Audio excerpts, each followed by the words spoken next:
So the plan today is to be introductory and to look at learning models. And first, we'll go into a few applications and understand why do we need to worry about non-convexity. Perhaps it's clear already to a lot of you, but I've taken some sample problems. And then we'll get into a little bit of the fundamental approaches that can tackle non-convexity directly. So at the very onset, we'll start to understand that some of these problems are hard and they're not, trivial to go back and solve, and that's why a lot of the prior work has not tackled non-convexity fully. But like we always say, we stand on the shoulder of giants, and this time we really mean it. So a lot of people say that, and then they try to do something else, and they're not looking far enough. So I'll refer to a lot of prior work, including our very own Ron and Wolfgang and so on. And then the third part, I'll go through an exercise, an example that, really looking at what is the validity of the theorems that we prove. So from the practical viewpoint, on a real data set. And then lastly, there's an exercise. So everything I'm saying here, you have to cast into the models and the concepts that we learned yesterday from both Wolfgang and Alan. And the takeaway from Ron was find the beta, right? So do that mapping, because I'm going to be doing that mapping as I go along as well. I apologize for this, but I didn't make slides. I used this lecture format using docs for my class as well, and on that screen it shows up very nicely and big. So I thought I'd use that, but I'll read it out. So part of the inspiration came from learning. I had really non-convex problems, and I'll show you an example. And B,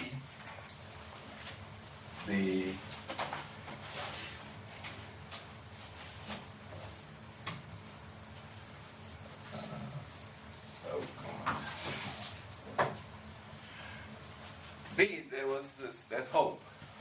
And saying the problem structures that allow non-convex approaches to avoid NP hardness results are very similar to those that allow their convex relaxation counterparts to avoid distortions and a large relaxation gap. So I should have prefaced this by saying, what do you mean by a non-convex optimization problem? It's non-convex, either the objective function is non-convex or the constraint set is non-convex, right? And the one case where both the things are convex, of course, there's been a wonderful set of work that has been done using interior point methods that has really made the solutions to be industrial strength. And so a lot of the exercise in the last even 5 to 10 years has been to take difficult NP hard problems and come up with approximations by convex relaxing them, either the constraint set or the objective function, and then using that as a solution to your model. Right? And of course the question always is that unique optimal solution for that convex relaxed problem good enough to the true optimal of your non-convex? And that's what we mean by the relaxation gap. And people have come up with very, very clever schemes, and I'll mention a few of them. And of course, exploited geometry and structure in the problem. And so this little capstone thing is what I'll try to reinforce in this little mini course.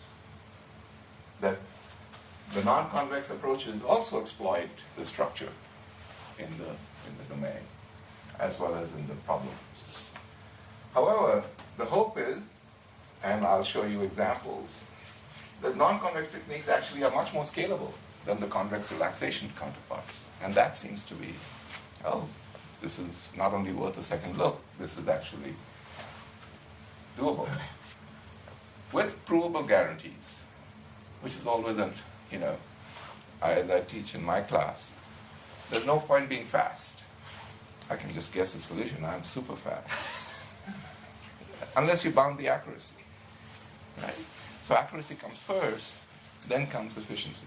And that's speaking from a computer science viewpoint where we are always worried about space and time complexity and so on.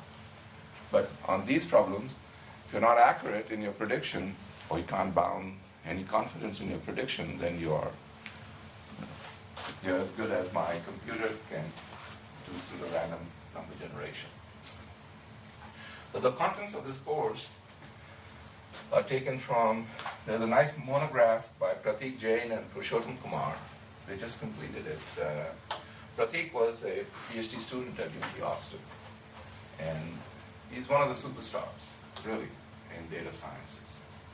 And so is Purushottam. I was on his PhD committee, in fact, both of their committees. And this is a influx primer that's available on my web. It's a mix of discrete methods and continuous methods, because I teach to both computer scientists and computational scientists from this course that I have at UT, the CSEM program or the ISIS program, and also mathematicians who are in there. And so it's, things are changing as I discover things and I learn things and I try to formalize them. And then maybe if I have time, I'll tell you about a new result. But mostly I'm telling you about stuff that is now well known. And so this is, I think we have to learn from these giants. Here's some quick mathematical notation that you can't see, but if you could have seen and remembered in your photographic memory what the notation that you'd use. I'm defining vectors with boldface, and maybe if I can cut the lights. Anyway. Is it possible to do plus plus on the computer? Yeah, maybe that's the better way. Next. So let me go back. Already back. And in fact, let me go then into preview.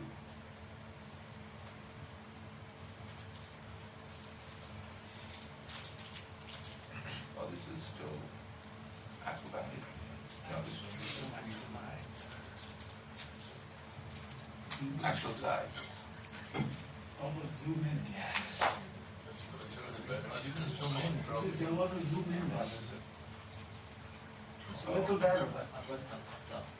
Zoom in? There was a zoom in on that menu before. Where is it in the view? Menu plus. Yeah, this. Oh, that's the command plus? Oh, yes. Ah. Ah. It feels stretched a little bit. Oh, yeah. Thank you. I really apologize. It was. Let's see what it does. No, don't go back. Okay. So zoom in.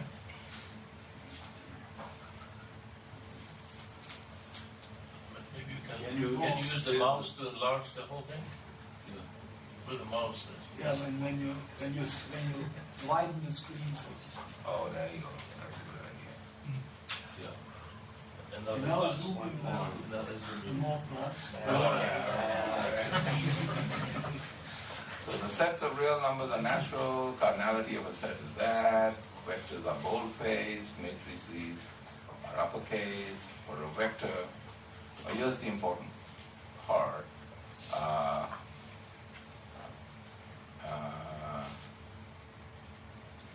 The support of a vector is the set of non-zeros, and we'll be looking at that. The canonical directions are this. For a vector, the LP norm, maybe I'll just write it here. Sum over the magnitude xi to the p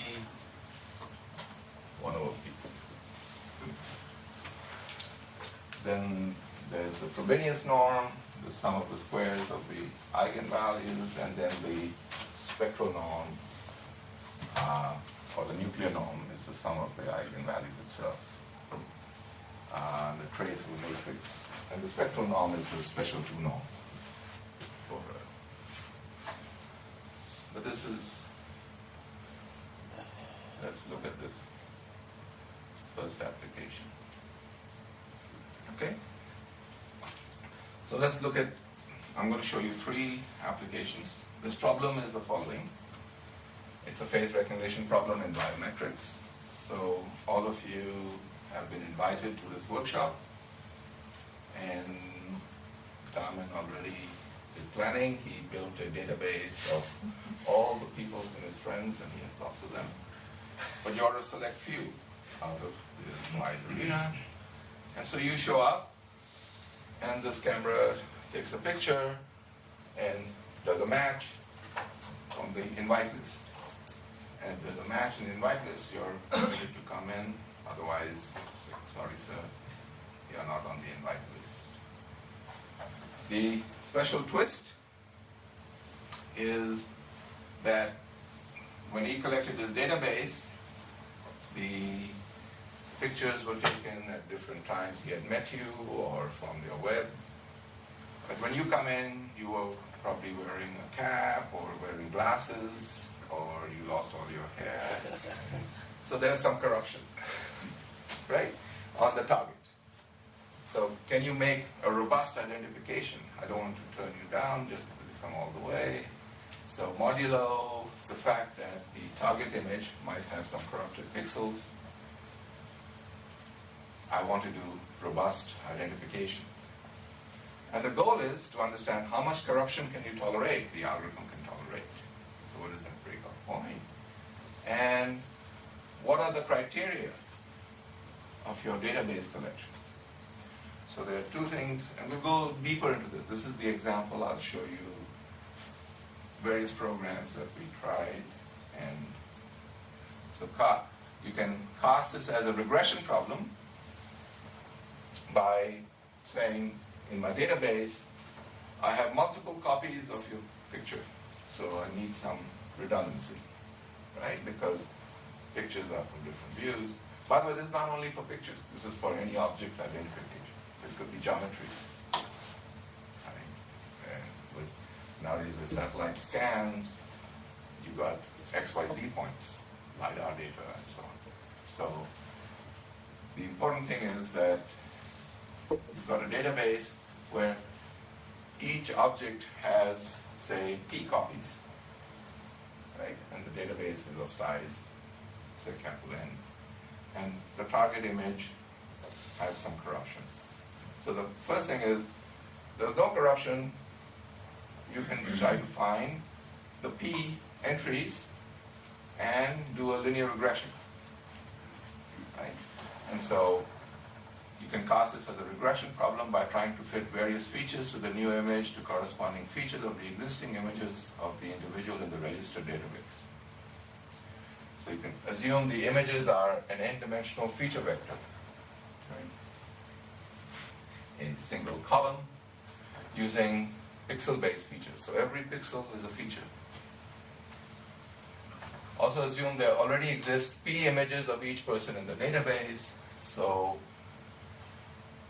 in the database itself is a matrix of size, some capital N cross P.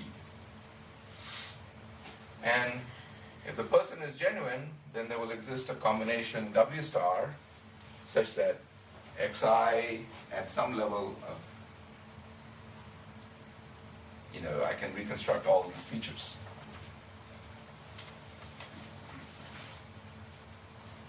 So, of course, this is very much like what Ron explained. The first thing is you can do least squares.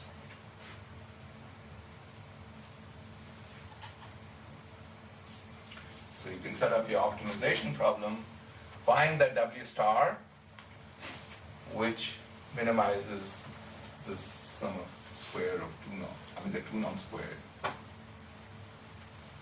So it's problematic However, if the new image xt has exclusions or is otherwise corrupted, so you said, oh, there's a noise vector. It's additive noise.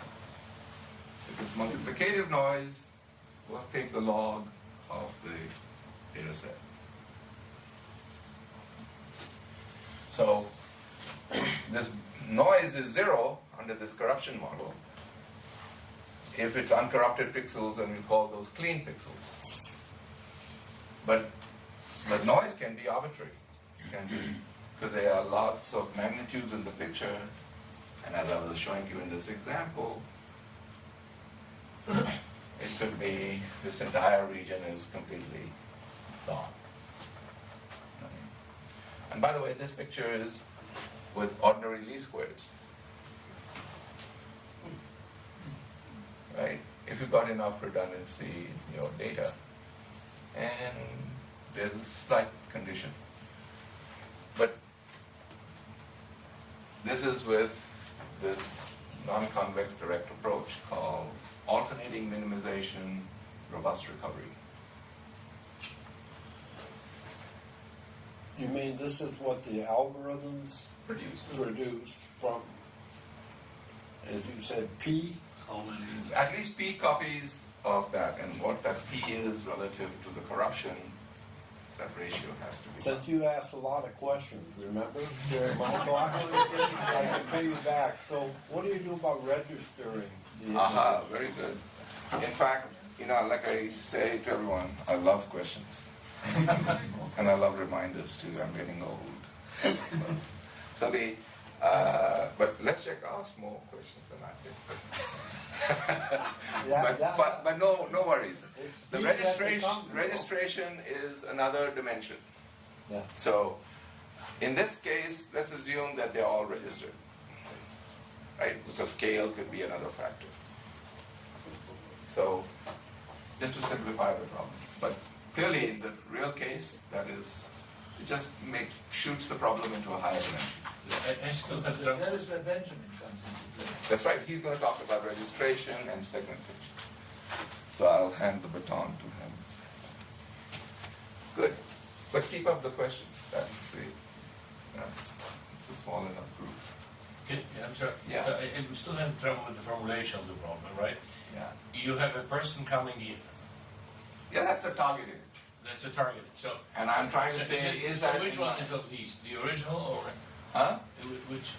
So all I'm showing you in this snapshot is we are solving two problems, right? We are first selecting from the database the appropriate active set of images that belong to this person, right? Second is we're also matching it with corruption in the target image. So this is the target image. The database contains multiple copies, which are very similar to this. So first you do a clustering. No, hold on. I'll tell you the solutions people have tried, and he's very clever. The wonderful thing is there is an approach to do what's called SMAC. We call it SMAC, simultaneously mapping and clustering. Right? And that's where it's an alternating minimization technique. But to prove that it works is not easy. And so, so let's go through. But these are very good, because that way one gets a good grasp at what the assumptions being made are. And I'll come back to this problem. So this is a problem I'm going to dissect, right? Let's just get started. Here's another problem. It's called gene expression analysis. And this is why biologists were so excited with data science, big data. Think you have a student, you have n human subjects participating in the study, and for each human you do a gene array experiment, and there are lots of genes that get expressed, some of them don't, because we have lots of genes in our body, right? And for the sake of simplicity, let's think of the response as linearly linked to the gene expression. So the response is, again, under a linear model, and eta I here is some noise. The goal then is to use the gene expression data, the data that you get from all these gene arrays for every human subject. N is the row and P is the length of the gene array expression level. So Chandra, just Yeah. for notation, without the noise, an ideal situation would be that the yi are the xi. Is that what you're The yi is an inner product This is xi what you times the observe. w. This is what you okay, yeah, that's what you observe. That's And it would be the correct thing without the noise. Yeah, so you're basically labeling. Okay. These are the phenotypes. So they're K classes. I'm going to die in a week. You will live for 10 years. And whatever the phenotype is from your gene expression profile. So what we want to do is deduce an estimate for W, which is again very much like the least squares regression problem. But these two examples have the following different flavors. This linear regression problems, as well as the least square, that comes in two flavors. The first one, for the face adequate, only P of the features are relevant to the problem. Because your database has capital N, and only P of those images are going to be linearly interpolated. But N is greater than or equal to P, much greater than P. But the other one, N is much less than P, because the number of humans, but the genes are in tens of millions. Okay. So these are two categories of problems that we have to consider in our data matrix. N very large, it's lopsided one way, and the other one is N much smaller, so it's very long, or very long this way. Firstly, the number of genes whose expression levels are being recorded is usually very large, running into several tens of thousands, and the number of samples, test subjects, is small. And if you look at all standard statistical approaches, require at least N greater than or equal to P data points to ensure a consistent estimation, your normal least squares approximation. So there is data starvation. So you remember both their talks, right? And so, secondly, exactly. So, secondly, we do not expect all genes to be tracked to participate in realizing indeed the whole objective is to identify a small set of genes which might be relevant. So even in this case, we can say that the solution vector has a support which is very sparse. I mean, I have so many genes, but not all of the genes are for that malady to identify this, whether I have prostate cancer or not. That's just one tissue. Do you allow the sparsity to depend on the individual? No, so we put a sparsity bound. And as you... No, but I mean the positions of which guys are active.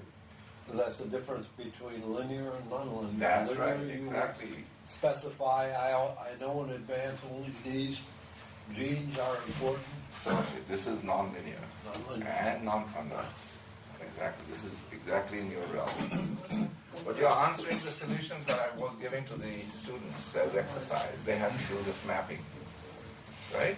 So it's a nonlinear problem. We don't know if you knew where the active set was, very quick. And that's I'll give you a peek ahead. This is where the alternating minimization comes in. Saying, I don't have to be, non-convex can be marginally convex in some dimension. So if I do one, I can solve the convex problem with the other. Well, this is quite similar to what we do in compressed sensing, where we take measurements and then we have to... Exactly. We don't know where the sparsity is, we have to unravel that in the decoding, and we do some optimization. Exactly, and that's the solution that was published also by another student called Kush Bhatia. but his nice thing was the guarantee, the analysis. How he mapped how the selection of the sparsity comes as part of this algorithm, and it uses your theorem on the bound on sparsity. So sparsity is crucial, and I'll show that in the exercise. So it's not just to be talked about. So the problem type is really biconvex. In this case, it is, because they're just two, but it could be, multilinear or multi-convex in each of the variables. Like tensor matrix. That's right, exactly. For tensor completion, this will be the problem. So which is leading up to the next problem. This is a very popular problem because it also hinges on another foundational problem that comes up all the time called matrix completion, tensor completion. And this problem started off from the Netflix challenge. It's called a recommendation system. And that's now so popular in all your Amazon websites and so on. Every time you buy a product, they're recommending so many others. But they're not searching the whole database.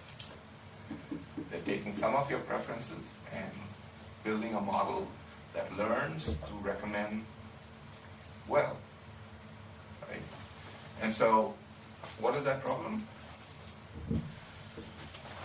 So you're given a matrix. Maybe we can see it pictorially and then read it. So this is the humans. This is their things that they're buying. And this is the block are maybe some frequency of what they purchase. Right? And all of these others are not known. So saying, he's buying an apple quite often, should I recommend him which of these other fruits?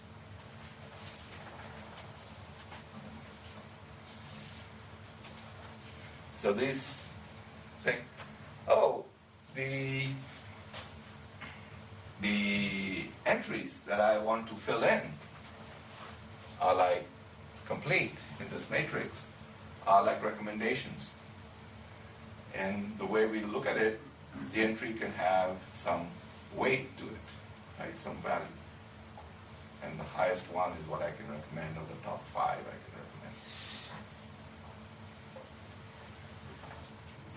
recommend. The little fact that one can think about is, I don't want to oversample or overcommit, because the space of solutions is so large. Many, many solutions. Right? This is like the game of Sudoku. Let's put some constraints. The sum of each row has to sum to 1. Sum of each column has to sum to 1. And the numbers are only from a discrete set. Then you can solve the same problem for Sudoku. Right? So, the one idea was that let's think of adding entries which does not change the content of the matrix, the information content of the matrix. So one measure of the information content could be the rank. What are the columns? So can I do something like a flat extension or a completion keeping the rank bounded?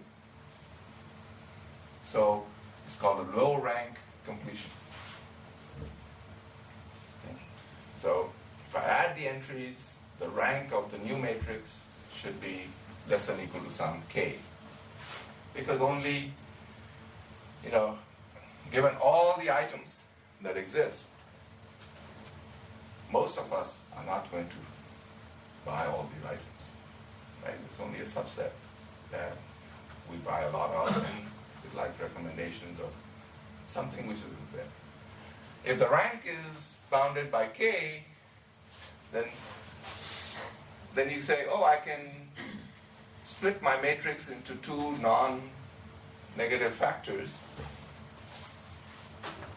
If this is m cross n, this will be m cross k times k cross n.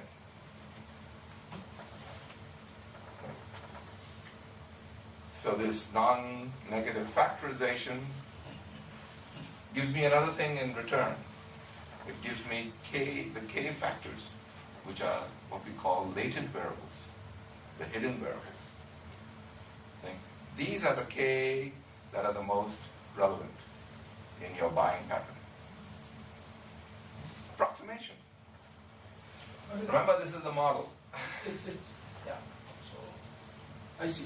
You could also take as a model every customer buys at most 50 items. So you could ask for completion where each row has most 50. Exactly. So this is also a possibility. another one. So it's you a can guess. set up different constraints on your matrix completion. This is such a high-dimensional problem to make it well close. But depending on the nature of your constraints, which we're going to come to, are those convex? Quite often they're not. And that's what we're trying to learn. At least happen. So what's the motivation behind keeping the rank boundaries fixed? In some sense, you're not over-completing the entries. You're not over-guessing from the data. So the data is telling you that this is the predominant items that you are looking at. Okay, let me rephrase my question. Is there any data, full data, that supports the existence of the final? There have been. So this is what the Netflix challenge showed. So the full data was movies that people were watching. And they also saw that, this is why Netflix came out with this and now it's so popular, is they use this as a way to what they call collaboratively filter. So what you do in recommendations, you talk to your friends, right? And your friends say, oh yeah, I watched this movie. What's your friend? Another row in your matrix. So the whole point of putting it into a matrix is saying, I'm completing my row for my recommendation based on the recommendation or the frequencies of what my fellow vectors in my collection are doing, right? And so the entire completion, and that's the reason why we are not doing this as a single vector completion. We're saying we're going to induce the collection of the set of vectors that are my friend set to go back and complete. So that, can I So hence the interrupt you? choice of n is also a nice choice. Can I interrupt you, Father? Yes. So, what you're saying is that there's a hidden interactions here, networking between the people, right? If you have friends, that really brings a lot of information into this whole thing. And it brings me back to your first model with the face recognition, because I was surprised there that you converted it to a single vector, right? Losing the information of two-dimensional smoothness. Or the correlation. Correlation, Spatial correlation. right? Absolutely, absolutely. This is why we don't, this is just one solution. It's an introductory lecture. And this is one solution. Exactly capturing coherency is what one is saying. At what scale of coherency do we want to detect? So we can think of a block structure we can impose on our regional matrix and then solve the problem. So, normally you don't want to take only, think of it, I like to take 3 by 3 blocks. That's my spatial correlation, right? And saying, okay, how do I choose what level of blocking? And then I can solve the block structure matrix. And this is partly connected to how learning goes with feature maps. Chandra, Yeah. if you took instead another thing, you first transform the image into wavelet coordinates, Exactly. compress them. Mhm. Then the compressed version of your image already Yes. encodes spatial correlation. Absolutely. Because some of these coefficients are there. And then you work And then with you the do the compressed thing matrix. on that. Exactly. And then you do the This is, again, you're thinking way ahead, which is exactly what my PhD student has done.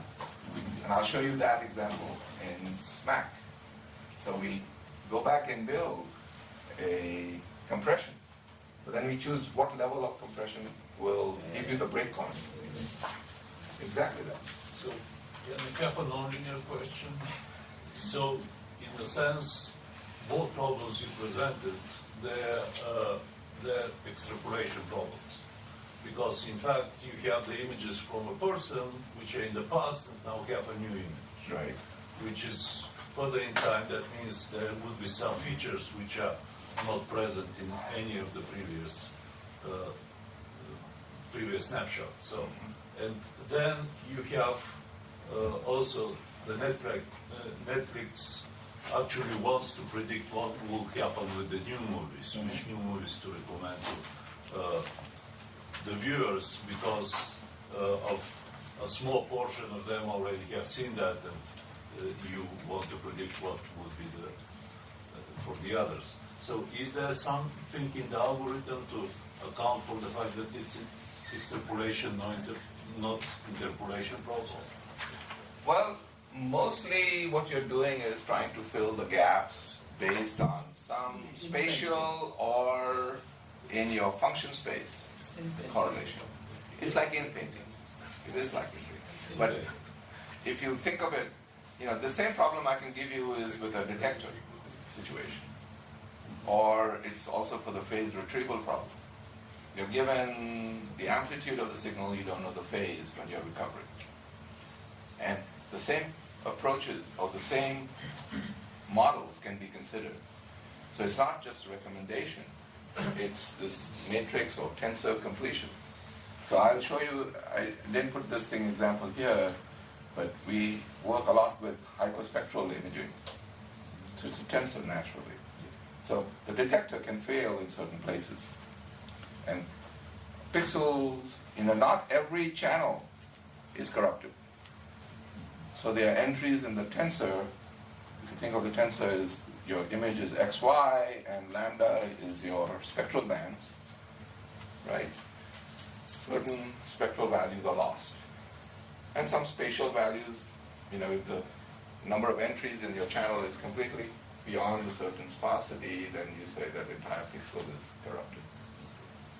So you can then talk about this also in that setting. How do you recover the missing gaps? There was a question. Yes? In the face recognition, I'm not sure about, I probably missed something, but in the database, it feels like it should be almost the same picture of the same person should be to the database. If the database consists of the front face or back face or side face, then recovery return, I'm not sure because it's a linear relation. So in that case, can you hold, this is a very nice question, and exactly for that, the second part of what I'll show you, I will show you different instances and different implementations where it fails. The theorem doesn't work. But no, there's a nice sparsity, as Ron was mentioning. If I can choose and balance the sparsity, the theorem does work. You can recover. Now, you can then talk about the quality of recovery, right? So the first thing will be, can I give you something meaningful which blends properly, whether it's linear but it's still a nonlinear problem just because, I can do cubic interpolation. That's still convex. And but I still don't know where the corrupt signals are. That's the hard problem. Which pixels are wrong. If you can identify the clean pixels, I can improve the quality by doing cubic spline and so on. That's not the issue. And you have enough data.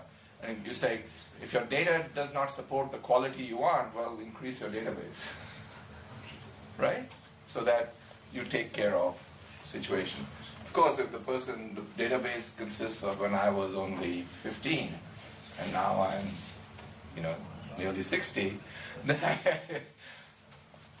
you say, you've gone old, or it won't work, right? So the quality factors, but the hard problem is the non-linearity. But this is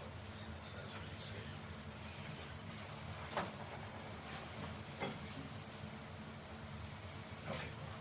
So let's just formalize this. Ooh.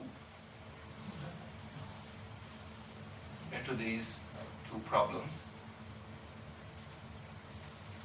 So we can visualize this problem as a matrix completion problem for a set of M users, and that preference matrix Aij. And so just to go a little bit faster, a structural assumption properly made is that of low rank. We want to fill the missing entries assuming A is low rank. And if we denote this, then we can set this problem up as, oh, this is completely gone. The objective function such that the rank is less than R. It's this with this factorization, Ui Vj.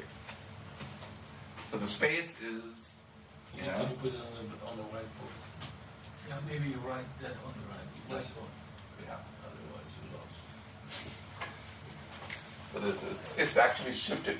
This is xi minus ai squared for all ij over your active set. So you're minimizing the argument of xi ai squared such that the rank is. This is for ij in my active set omega such that rank of the x is less than equal to r.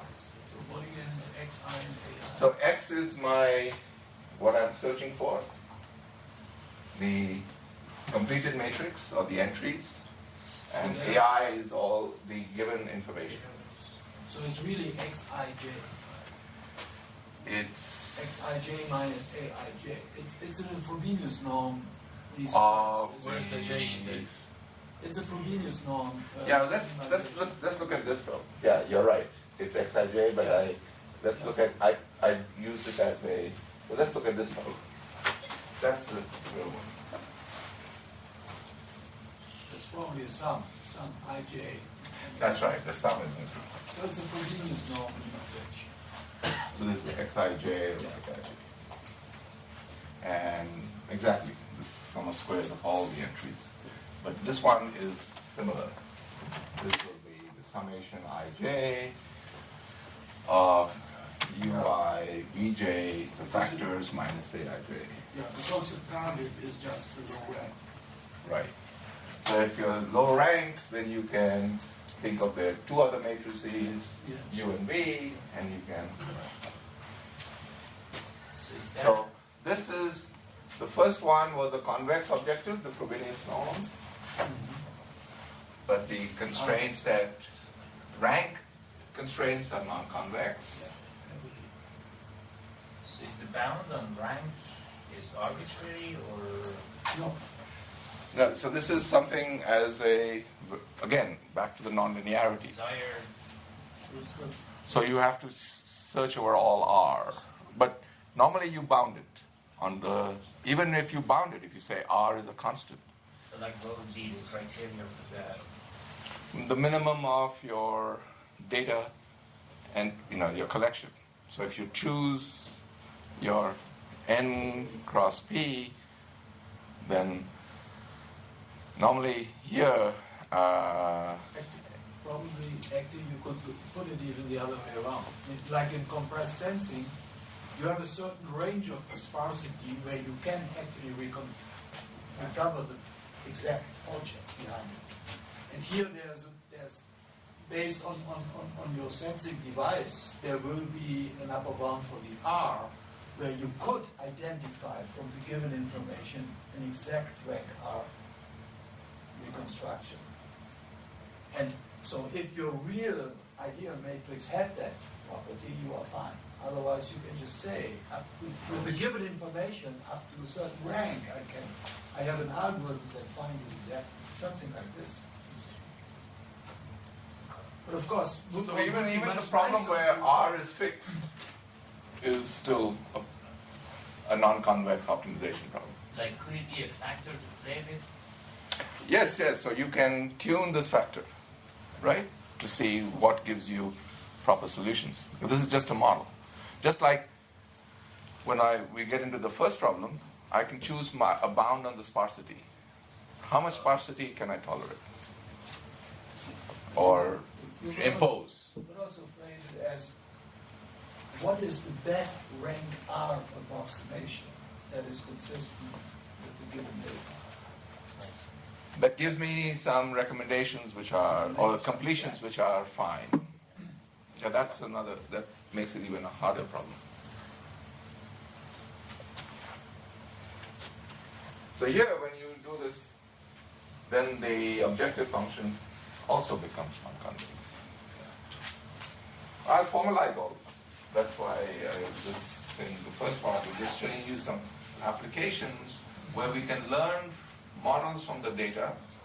And here's a problem dear to my heart, and I'll go over this quickly because of time, but it's a model prediction of assemblies. So in the molecular world, you're given multiple molecules. Can you predict how they come together? Or they come together also spontaneously into various types of arrangements, right? Forming capsid shell. These are virus capsid shells. Can you predict the arrangement? And these are doubly NP hard in some sense to abuse the notation. Because A, I don't know who's going to be whose neighbor, right? And then once I know the neighbors, I have to search over the entire high-dimensional flexible space of how they fit together. Think about 3D flexible jigsaw puzzles, right?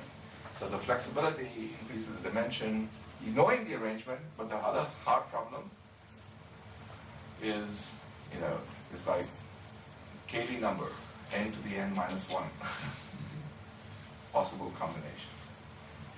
So I don't know who's going to be, and the greedy approach here doesn't work. So if I try to say, look at triples, say, or even for solving 3 pieces, I give you a piece, another piece, and a third piece. Right? And I'm trying to say, what is the arrangement that makes up, maybe this was all, if I had been clever, I could have cut it out from a square. They fit into a square. So let me take,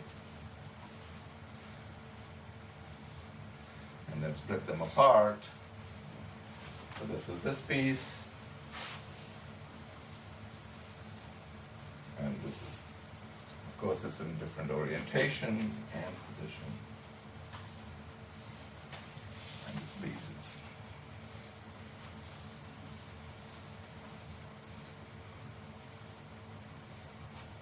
depending on how I made the cut. And so go back and map it into this.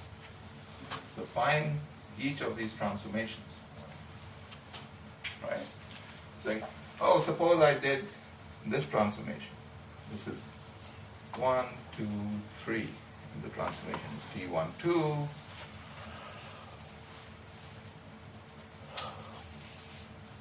This is T2, 3, and of course they are invertible because you're normally taking affine transformations, rotations, translations, maybe without even scaling, and T3, 1. But what you want is each of these transformations, let's call it T2, this was T1, and this is T3. That optimizes some scoring function. So the scoring function in this case would be leave no gaps. So they have to fit perfectly. So here's the reason why this is hard is, suppose I took the best that makes 1 and 2. So I found the best configuration that makes 1 and 2. And I found the best configuration that makes 1 and 3.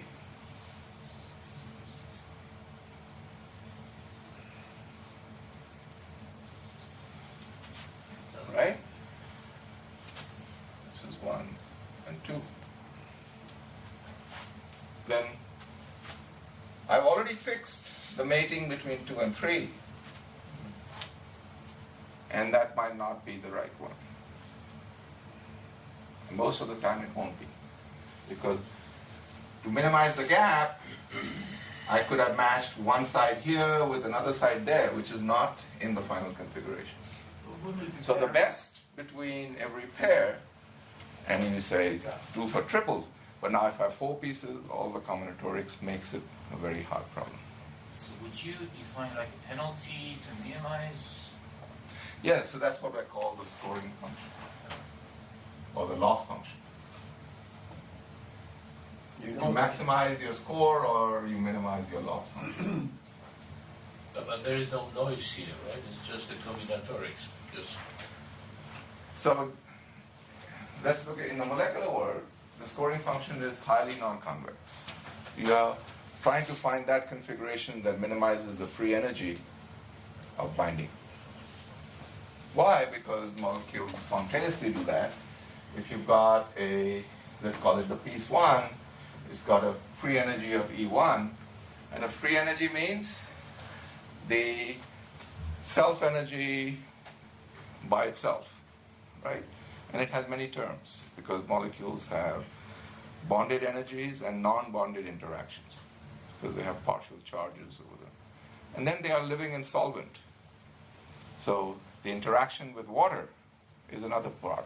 So this is even one of the simplest is called a MMPBSA model,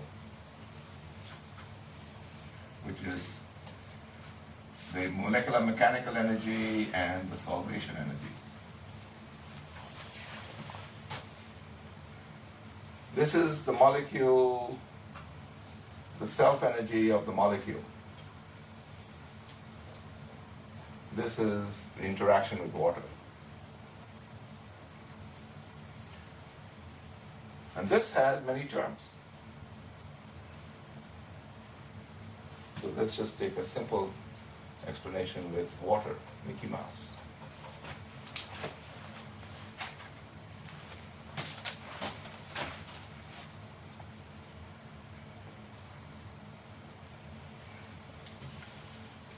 And water is magical,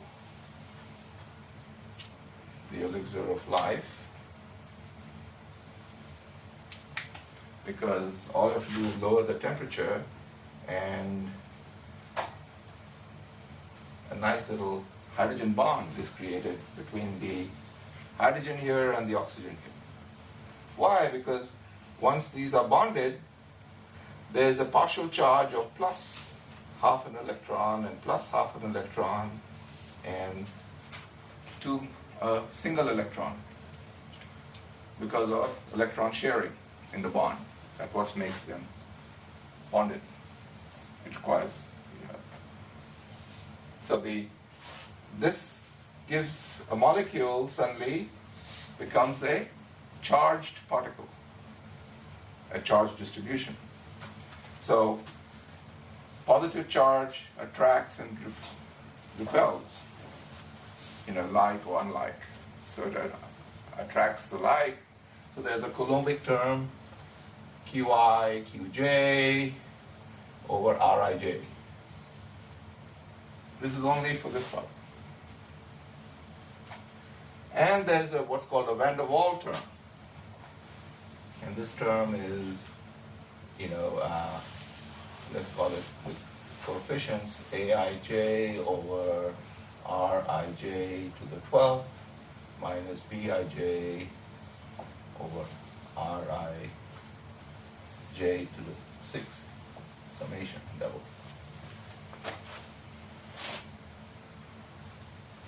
This is automatic if I have 2 atoms by themselves, they're neutral.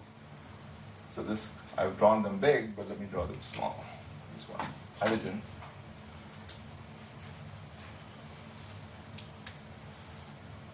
You've got a proton and you've got the electronic cloud. It's a neutral. But the electronic cloud of this atom is attracted by the proton and vice versa. So this distance between them is Rij. So if you look at this there's a balancing effort. And this curve, the van der Waals energy, is like this.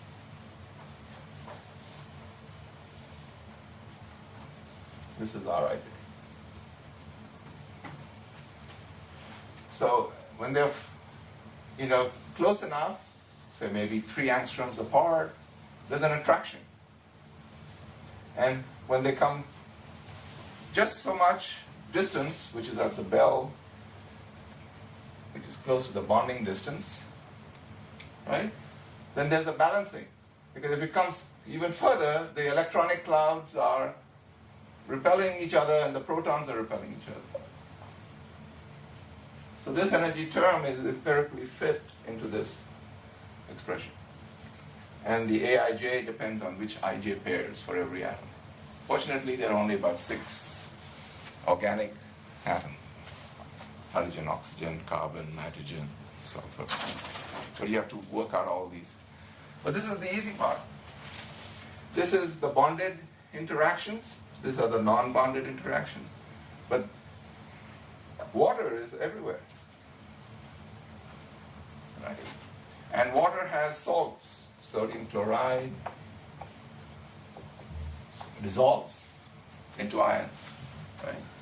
And these mobile charges in the solvent and the interaction of the molecule with that leads to complicated solvation empirical mathematical terms.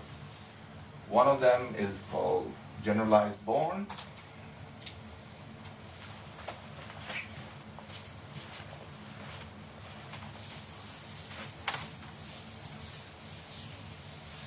And the other is a Poisson-Boltzmann term.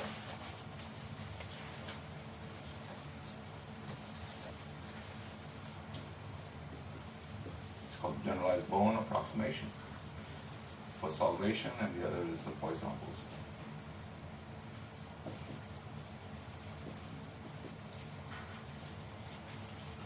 And I mention this just so that the experts that are going to follow me, they love PDEs, also the experts that preceded me.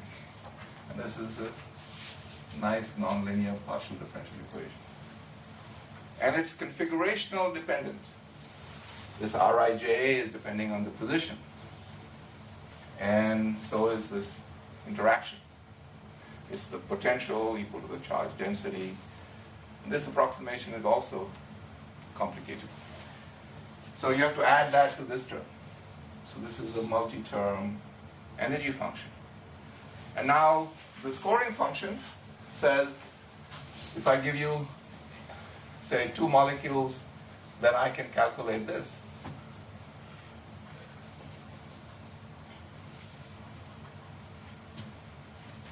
We call this delta E1, E2. This is the free energy when the molecule is by itself, molecule 1. This is the free energy when the molecule is by itself. This is when they are in a complex, when they're together. That's the free energy. If this delta E is negative, they are better being together than apart. So they spontaneously come together. Right? So if you sum this over all interactions, that's your scoring function. I understand the difference between the 2 examples you gave. In the first one, those matching puzzles, right? It was more about that's for the rigid complexity case. of solutions, because I can match 2 guys, they have equal edges in more than one way. Right. And that's what caused the problem on the global level when I was, pairing, right, pairs of 2. Whereas here, things are approximate. In other words, you can match the atoms, you can match in different ways. So the solution may be unique, but it may be so flat. And by the time... Actually, there are 2 parts, and let me explain why I went to a little bit more detail. The molecular example, even calculating a pairwise energy is complicated. Right? And non-convex, based on the configuration. So every atom position gives you, it's a high dimensional energy functional for even a pair. And it has the combinatorics problem, which was what I was saying earlier. So if I give you n pieces, I have to go back and solve who's going to come next to whom, right? So in both cases, this is like a doubly NP hard problem. One, working out the active set of who's coming next to whom is hard, difficult. It's a combinatorial problem, while this is a highly nonlinear functional. And if you put these two things together, you have a hard non-convex problem. That's what But in a way, these energies have contributions acting on different scales. Yeah. Very nearby interactions that are very strong, so that this high-dimensional interaction function is almost only dependent, say, on 3 variables. the Poisson-Boltzmann interaction is long range. So it's because But are they it of the has same strength? Are they of the same strength? So it's Would about, it be the a- solvation term is about 40% of the total energy. So if you don't do that, I see. the chance, this is a, these biologists have nice stories. Drawn stories are even better though. I like these. So they say, take an example of this room. This is a cell. And all of us are too big, but we all like the macromolecules. But most of the molecules would be fill us up with rice. Because nature of those ways, cells are packed. Yet, I come in through the door and I want to go back and talk to Scott because I'm having trouble with my presentation. Right? And any pair can meet in a micron-sized cell where molecules are in the nanometer scale, at least 1,000 times smaller, can meet every second because of, there's also something called an energy term from molecular crowding. It's like when you're going in a party and I know that, everyone kind of gets aware very quickly that, Wolfgang has to really meet somebody. Wolfgang is very important. Then they will shoulder away so that he can go there faster than the average person. That is the ideal world. So this is the situation. So there are other terms on what's called macromolecular crowding that helps accelerate processes. Anyway, we're getting a little bit into the... What I want to do is, in the remaining, like 10 minutes, just establish some formalism. Did we take a break? And then I was thinking of taking a break. Because all this is too high level. Right? And this is the ultimate problem where SMAC is starting to make, is finding out this was discovered in this chamber and they put this together, so you have to have a clustering problem and a mapping problem of find how they fit together. So there are two kinds of solution approaches. There's the convex relaxation approach, and given time, I'll just mention it. These are terms that some of you might have heard. Lasso, extended lasso, elastic nets, singular value thresholding. They're all convex relaxation. And the non-convex approaches, which we'll get into detail, is a projected non-convex gradient descent and alternating minimization or expectation maximization approaches. Okay? And there are many flavors. PGD, GPGD, GAM, AM, LVM with latent variable models, and so on. But not to keep it at that high level, I will dissect one, the alternating minimization all the way. The second part, just so that I get this a little bit out of the way, we are all familiar with convex optimization. If not, let's get familiar. So the simplest way is projected gradient descent. So you start off with a point, you take a step, you have a projection operator, and you keep iterating. And If things are nicely convex, then you can prove a nice guarantee. Convex with bounded gradients, or strongly convex and what are called strongly smooth, the optimal value will converge with a finite number of steps. Sorry you can't see this. But I mean, this could take you still forever because, I mean, if you have a very ill-conditioned problem, and you have That's a long, thin, convex level set, you will be zigzagging forever. Right? That's right, you will. And now that I see this, this is how it looks on my screen. Oh. And that's how it looks there. So, the upper Is bounds are that gone. Wolfgang's computer, or is it the? It's just projection. The projector seems to be But anyway, this is just for definitions, but then we'll pick up from it. There's a notion of convex. A set is convex. One way of thinking of it is you take all pairs of points in the set, the line joining them will always be within that set. Another way is to think of your gradient as a supporting hyperplane, right? And the notion of strongly convex is you can put a quadratic, upper bound on that. And this is given here. So you have your normal convex function is fy is greater than or equal to fx plus the inner product of the gradient with y minus x. And a strongly convex, you have both a quadratic upper and lower bound on this hyperplane. That's what those green curves are showing. So maybe I can show it here. So this is the supporting set for a convex. For a non-convex, you've got this quadratic form. Strongly convex, you've got a tighter bound. Sometimes we put an LP. Yes, you can do it with not only with 2, but with P. Right? And the reason why this is important is the following one. I'm not going to skip this, I'll come back to this, but I just want to give you a look ahead. Let me find it. Is this notion of restricted strong convexity and marginal strong convexity.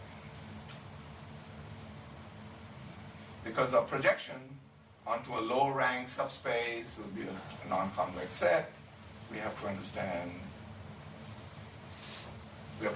projection properties, but we also have to understand this very nice notion. Okay, so maybe I can come around there without. I know that. Just no like this. Yeah, I will punch it back. Keyboard is here.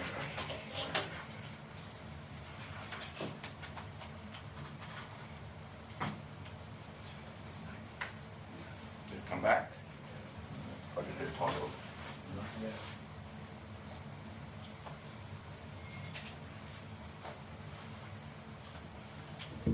No input.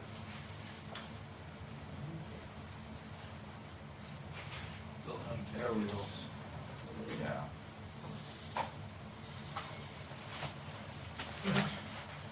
So this is fundamental. So what you don't see there, the green, is this notion of restricted convexity. So this is a non-convex function, but within this subinterval, it is convex or strongly convex. So this is, and you can also define this strong smooth criteria. And we use these to prove rigorous guarantee bounds on convergence. So if your properties have this restricted, this is where exploiting the structure will become important. But isn't it very difficult to verify the validity of such properties in a practical case? That's why I went through this exercise and said, really, where is the, breakoff points? And under what assumptions will this have this property. Absolutely right. Just like it's very hard to say what is the relaxation gap between your convex relaxation. Right? So what I can do is we can stop here and we'll pick up with this, but at least it gives you a clue as to why these methods can have some hope. You're exploiting structure, and the simple idea is, really, I have no hope if it's completely frustrated. It's highly non-Lipschitz. Do you have to get close enough to the minimum? Of course. Yeah, So and then any non-convex problem, for the convex, you've got such a big set, so any initial solution works. But if you are in a restricted convex domain because of a non-convex, then you have to get within your restriction to give you a guarantee. So the choice of initial becomes very important. And that is, once you have that understanding, then yes, you can start to play nice games. Okay. So we'll continue and we'll go a little bit more formally and I'll show you.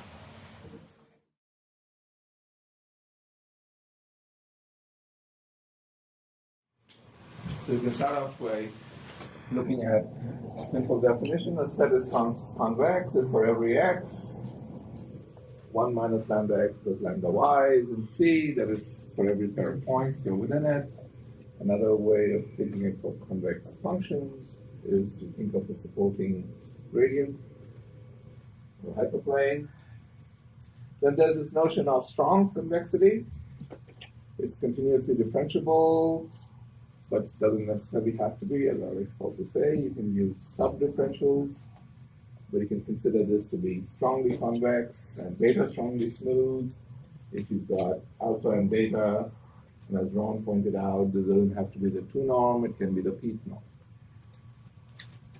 So that provides you a tighter bounding of your domain. Okay. So here's the first theorem, that F be an objective that satisfies the alpha SC and beta SS properties, then projected gradient descent for such alpha SC and beta SS takes at most beta over alpha log beta alpha steps to give you a solution within epsilon. And like I said, for non-differentiable functions, you can use the notion of a subgradient and a subdifferential. So then we look at non-convex projected gradient descent. That's with the perfect arithmetic. Right? Yes. So this is all in, when you say perfect, you mean No loss. no loss. We assume you have that numerical algebra. If you want extended precision calculations in your bag of tools. So non-convex projected gradient descent, because the 2 steps in gradient descent was taking a step, estimating the gradient, and then projecting. So the structure that you can exploit is the constraint sets that, despite being non-convex, possess additional structures so that the projections onto them can be carried out efficiently. And of course, you also want to exploit structural properties of the objective function.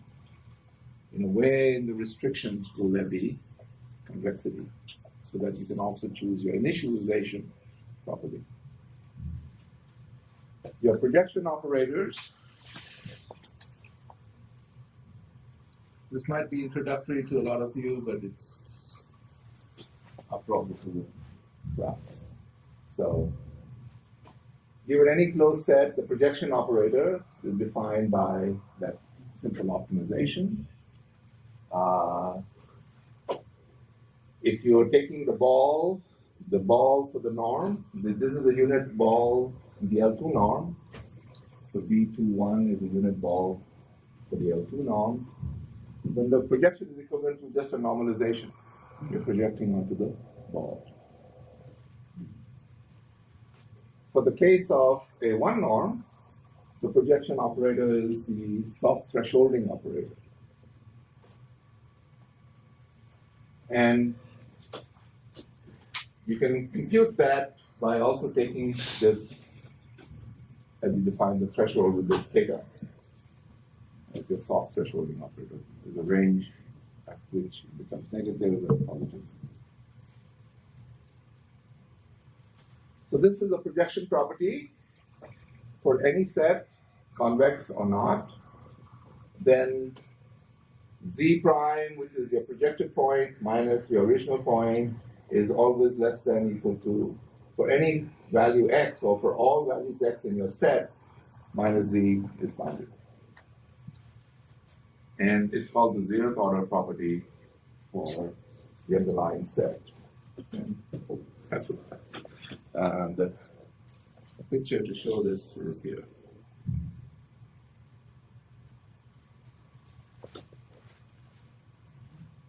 So that property is always true and is exploited. So let's look at projection on non-convex sets. Some of the others is just completeness definitions.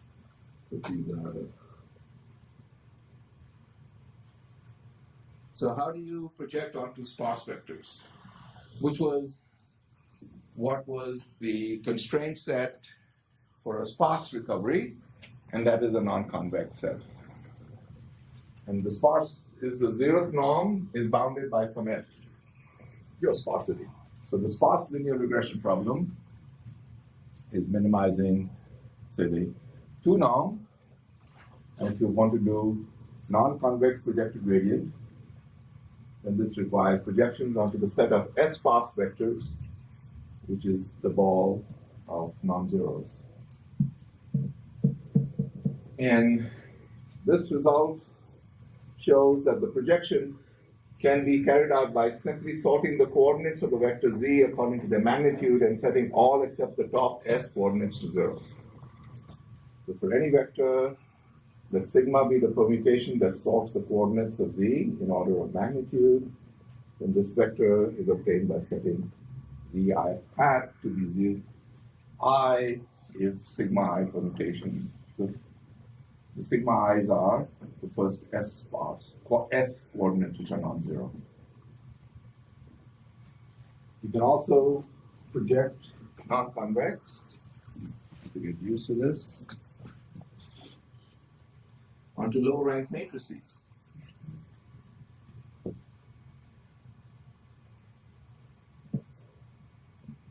So in the recommendation systems problem, we project onto the set of low-rank matrices, and this was the projection xij minus aij squared, where the rank x is less than or equal to r.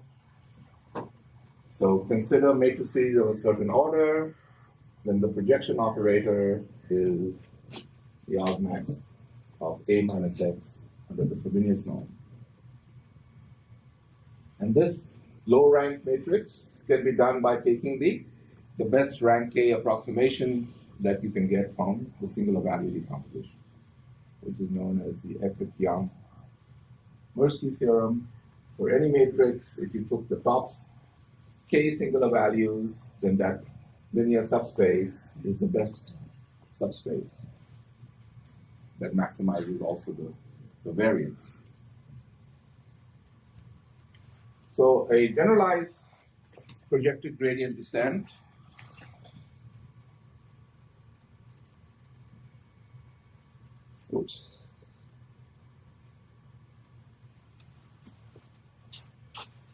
uses this notion of restricted convexity.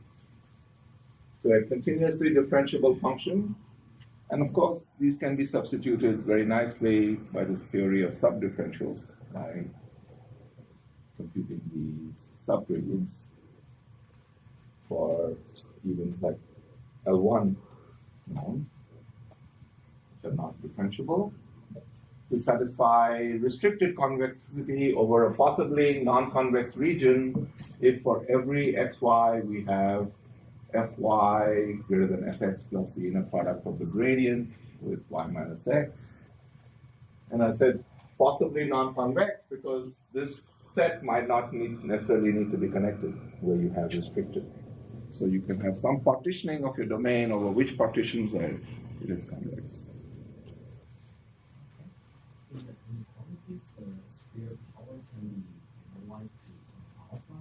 Yes, this is some P norm, very similar to, so it does not have to be upper bounded by this quadratic, but you can do it in a P norm sense. So some P, right? So this is the restricted strong convexity and smoothness, and we'll use this now in the.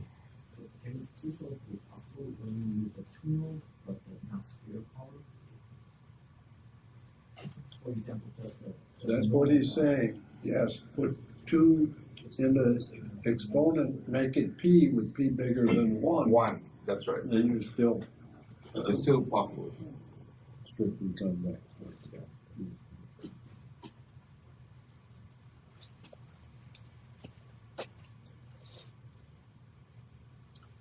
So this is the generalized projected gradient descent.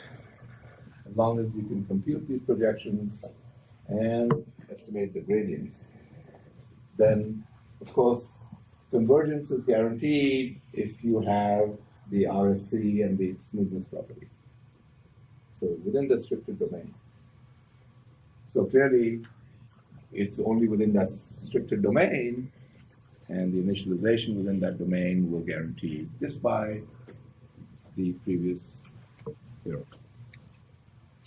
So All seems very you simple. remain in that. Huh? You automatically remain in that set. That's right. And just like, go back to a problem that we used to do in high school or maybe earlier. Find all the roots of a polynomial. Right?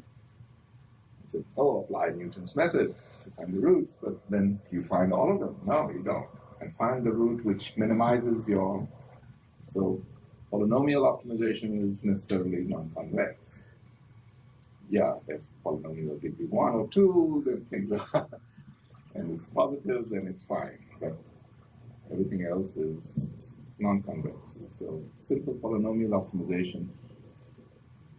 Yeah, so in the line of the algorithm, the projection part, and how it's asked the projection is the constraint set in practice, because if the constraint set is tricky behavior.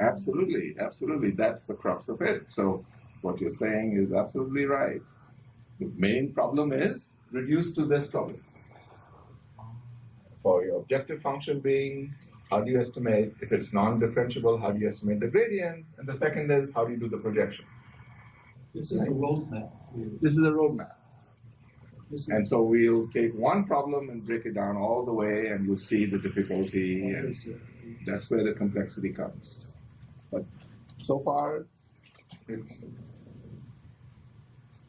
one other notion we need, and that is the basics behind even that example I'll present is this notion of marginal convexity. And that is the main idea behind low-rank matrix recovery, robust regression, the phase identification problem, and also the phase retrieval problem. So you don't have to be only restricted convex. You could be convex in each of the dimensions. So think of this bilinear function. If I fix one, I'm convex. If I fix that, I'm linear. But together, it's a non-convex function, the famous saddle, right? And more non-convex for differentiable, the real key is how many saddles and where are you getting stuck, right? So marginal convex is like a joint convexity, a continuous differential function in two variables is considered jointly for every pair, x1, y1, x2, y2, that is satisfied at that point. And marginal convexity, a continuously differentiable function of two variables, is considered marginally convex. In its first variable, if for every value of y, the function f x for the fixed value of y, and for every value is convex. And we can define the notion of a partial gradient with respect to the first variable, and a similar condition is imposed for the second variable. So this alternating minimization algorithm, which we'll be exploring, is going to exploit this. So this is the general framework. So we will be solving problems which we can express them as twin marginally convex problems.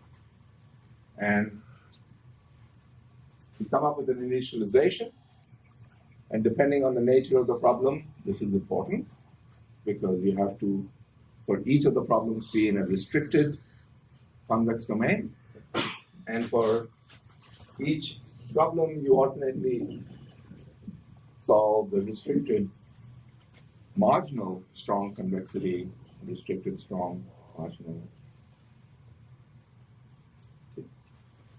So the marginal optimum coordinate over two variables given a function constrained with this is considered a bistable point if y is m optimal and x optimal. Both coordinates are marginally optimal with respect to each other. And this is, which might be considered as where you will stop in your gradient descent because you get stuck. Because all of these critical points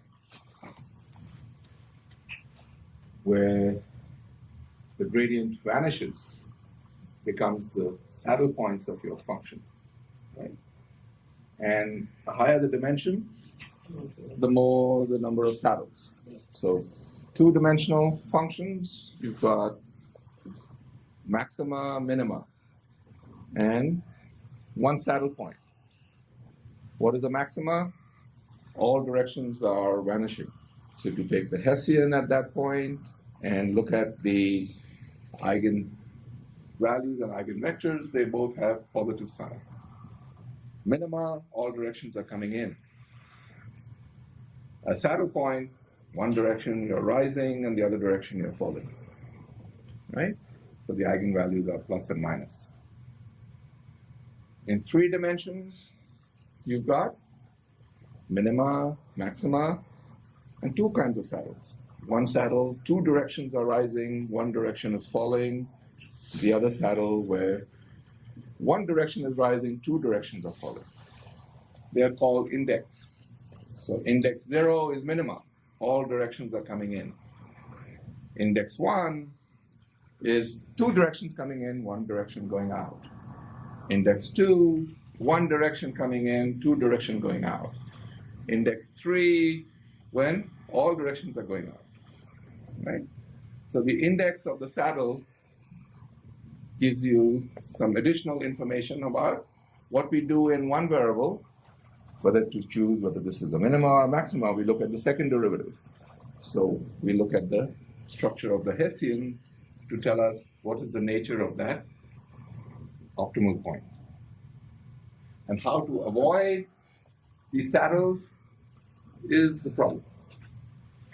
And if you understand your objective function and your constraint set, and you can pinpoint your discrete set, right, of saddle points, then you're.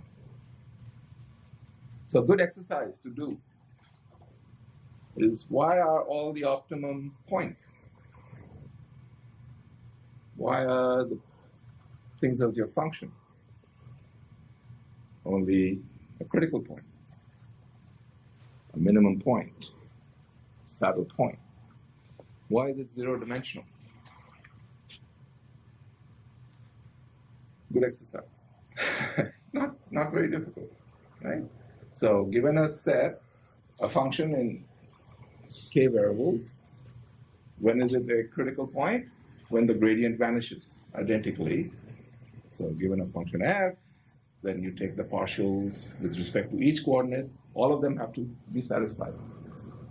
So you've got a function and k partials. So you've got a k plus 1 system of equations, all have to be 0, right? Because the point also lies on that function.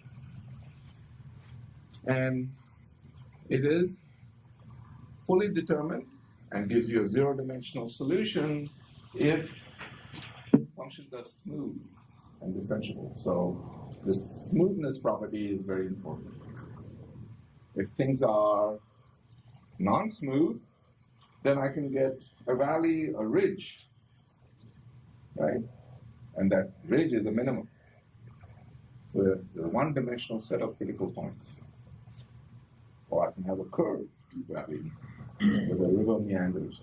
But if things are locally smoothed, or But that valley can be smooth too. that valley can be smooth. I mean, the function can still be smooth. You can have a function that's perfect. It's C infinity and it completely vanishes, say, inside a ball. And then its gradient vanishes everywhere inside. So how does that conflict smoothness? No. As long as, if you have a singularity, so a curved singularity on a surface, right? So let's think of the manifold being two-dimensional and you've got a curved singularity. It's a smooth curve, but it's still singular for that.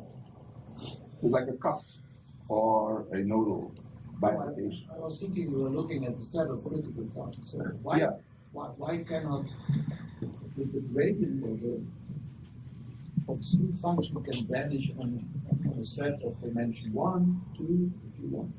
Yeah, but I'm Just saying take the product then of smooth functions. the notion of smoothness Maybe it's a is different a different notion. Because think about it, even Geometric smoothness, not parametric. It's not that you can always walk parameterize through the smooth function. where the pin's gone. Oh, there. So if you take just a function like that, you can parameterize so that the parameters are smooth, and it's not geometrically smooth. It's like in CAGD, you know that. I know. Okay. So Sorry. okay. Okay. But it's really how you define smoothness. And you know, oops. Okay, so for such, you can also prove a theorem that if things are jointly convex, continuously differentiable, and satisfy what is called this marginal strong smoothness and marginal strong convexity, then you can go back and bound your alternating minimization, called the generalized alternating minimization problem. And there are other properties based on this notion of stability.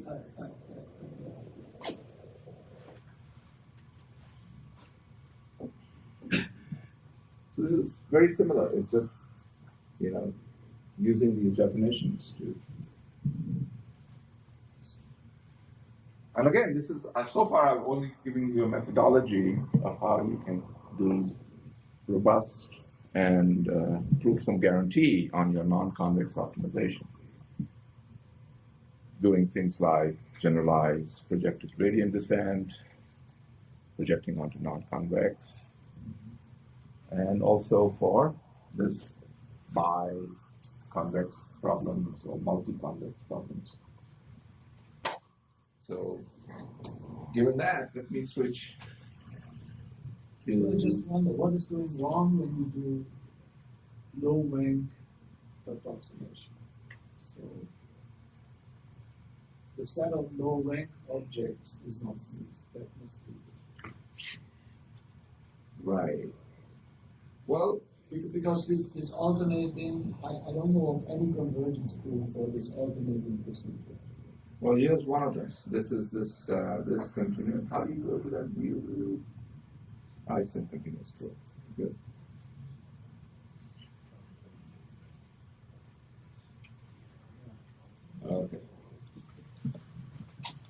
So here's a method that has very nice by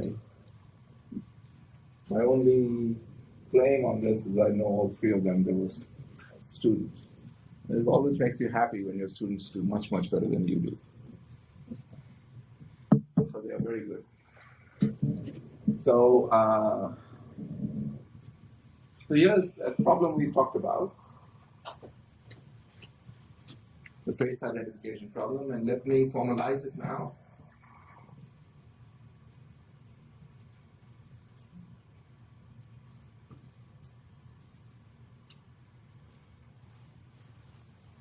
So you represent the new image, your target image, in terms of the database images. If the person is genuine, there will exist a combination, W star. So you're making the assumption your database is well found, that this linear approximation gives you pretty reasonable quality. And so this is pictorially how the problem is.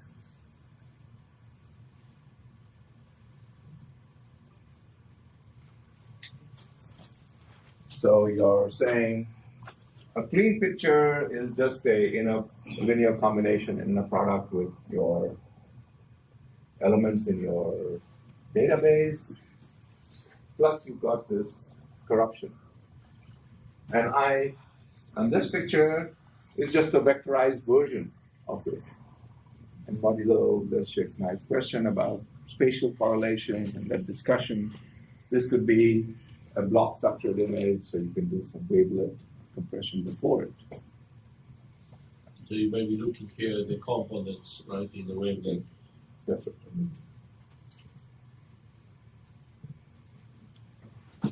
Okay? And you're trying to extract for this B. So the two problems are, you don't know this B vector. You don't know where the corrupt signals are. And you don't know this W vector. But what's crucial, again, just to give you where the end game is, sparsity in the corruption can be tolerated.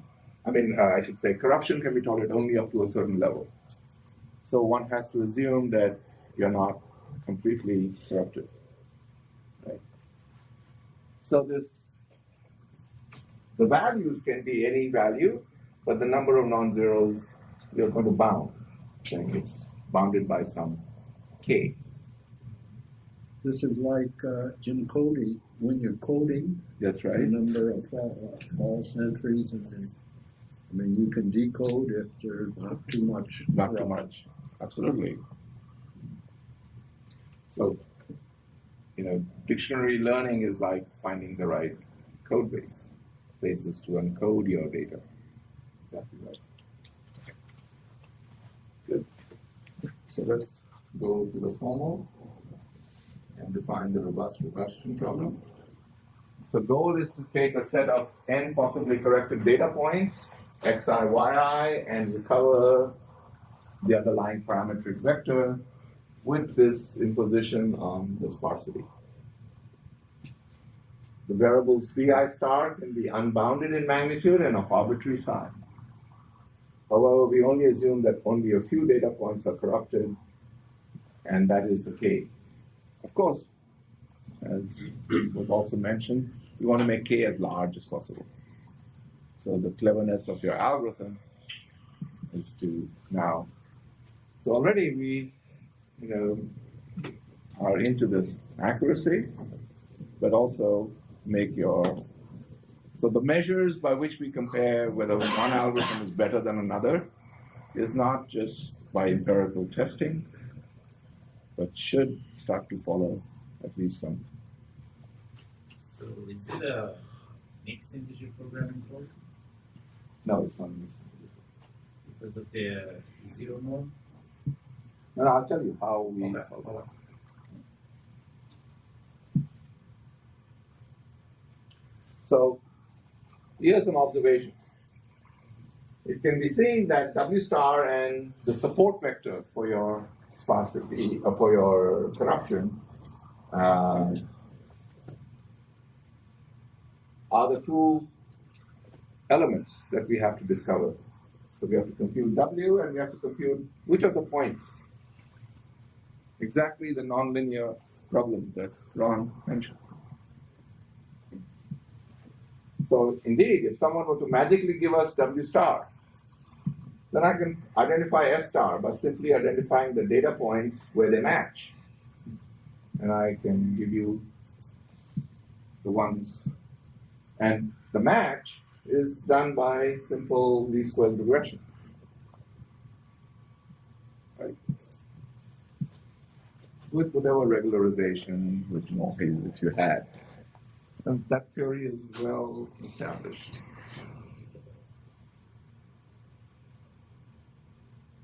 So here's the solution.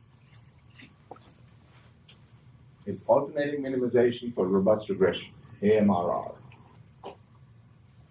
So the data is X and Y, and the number of corruptions is some K, an accurate model. And so let's look at each step. The main invariant of this iteration is AMRR maintains a model estimate, WT, and an active set, ST, of all the points that are deemed clean at that step. And initially, the active set S1 is taken to be the first n minus k points.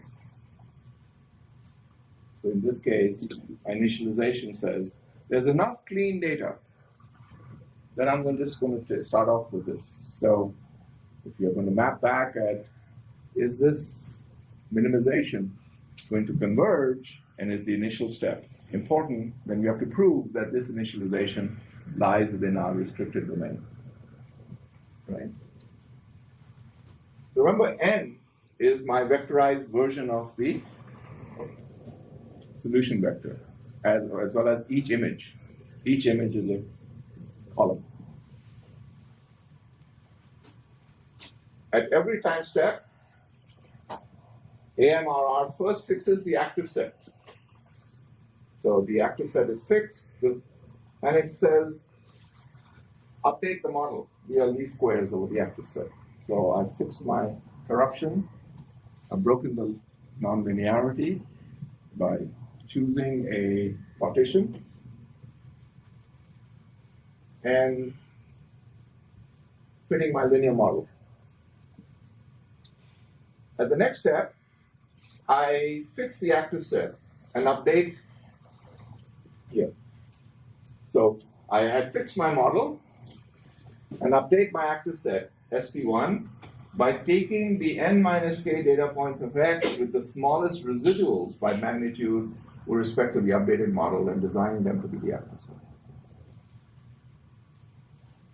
What does everyone remember?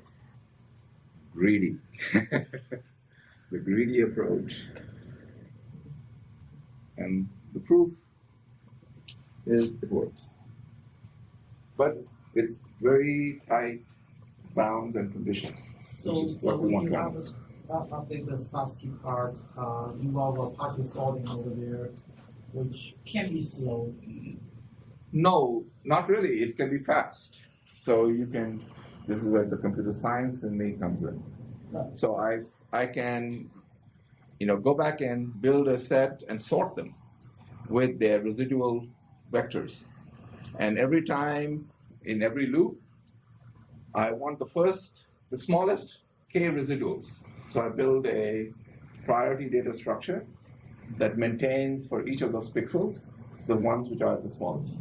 But instead, if we can find the maximum of the rescue from the previous step, then we can prove by choosing a certain value with the thresholding, with the complexity of just the size of the problem, we can with just hard thresholding, we can guarantee that the sparsity is falling to the step you want. Very good. And it's way faster. I mean, it's very good. This is exactly their solution. I'll show it to you. Exactly this. They actually do one more thing. They call it iterative hard thresholding. So you're doing hard thresholding in the first thing, but with the sparsity, which maintains a sparsity structure, just like you said. And you can do also a, I forget the word they used, but it's called BIHT. I'm going to show it to you. So, and then also you can do this, and it's fast also because you can keep this priority data structure. So all you want is the top K. Right?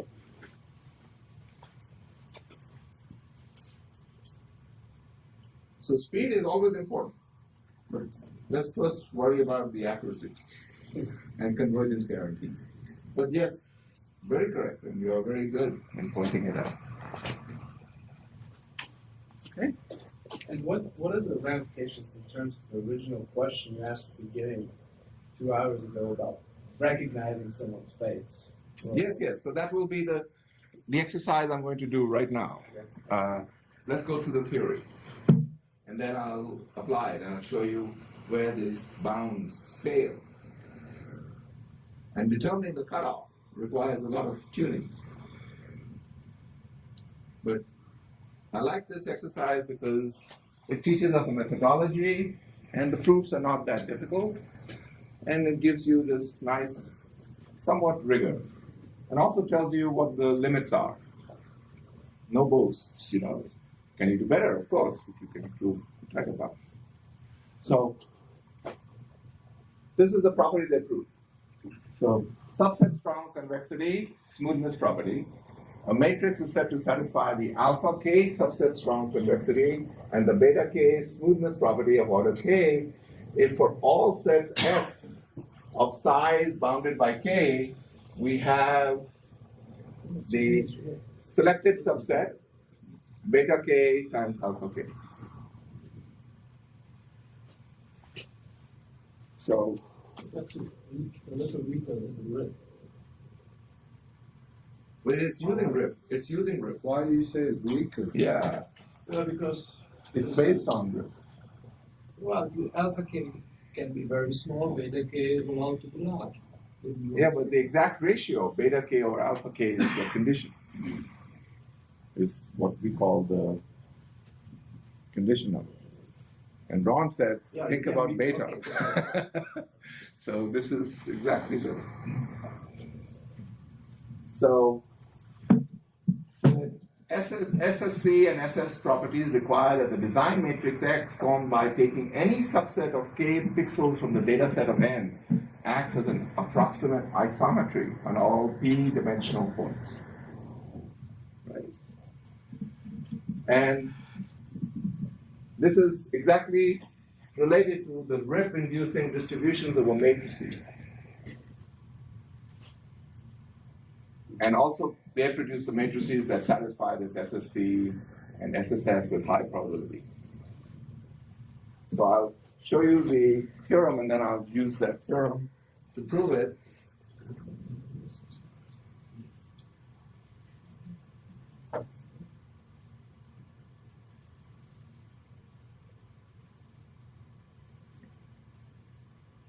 So this is the theorem. The Byron, Davenport, DeVore, and Wicken. It's an old theorem in constructive approximation, right? And maybe there's something better. So this is why one could say one can improve this bound. So let D be a distribution over matrices and R n cross P such that for any fixed vector V, the probability that this, in a Chebyshev inequality sense, the distance between this to be greater than this norm, this distortion, is bounded by 2p exponential. By the way, this was something you were defining, and what we call this is also packed learning. Packed being probabilistically approximately correct, right? So what you have to do is always provide a guarantee, which is an epsilon delta guarantee. The probability that your estimate from your true solution to be greater than a certain epsilon is less than some delta, right? So it's a probabilistic bound, but it's a very effective, it gives you confidence on how close are you. And that these bounds are what are taken for the proof there. Okay. So, of course, there are different ways of designing this matrix, but what they showed was by this selection procedure, it satisfies this approximate isometric property, and hence they guarantee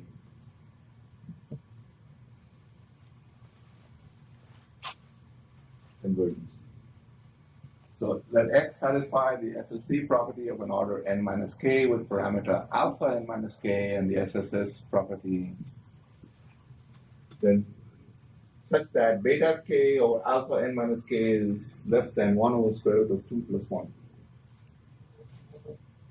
Then an arbitrary model vector which satisfies this and is sparse of possibly unbounded corruptions. Not the number of corruptions is bounded, but the magnitude is unbounded. Then AMR yields an epsilon approximate solution in no more than log over B star over epsilon steps. So here's the intuitive proof. And then we can talk about the, we have time, right? Yeah. So since this algorithm uses only a subset of data points to estimate the model vector, it is essential that the smaller subsets of data points of size n minus k, in particular the true subset of clean points, also allow the model to be recovered. So there's just a nice number of clean points so that you can get recovery. Of course, you want this to be for the largest k. And you're searching over all these subsets of data points. This is also equivalent to requiring that the design matrices formed by even smaller subsets of data points, I should have put the word even, smaller than of size n minus k, cannot identify. So there's a critical cutoff beyond which you can work.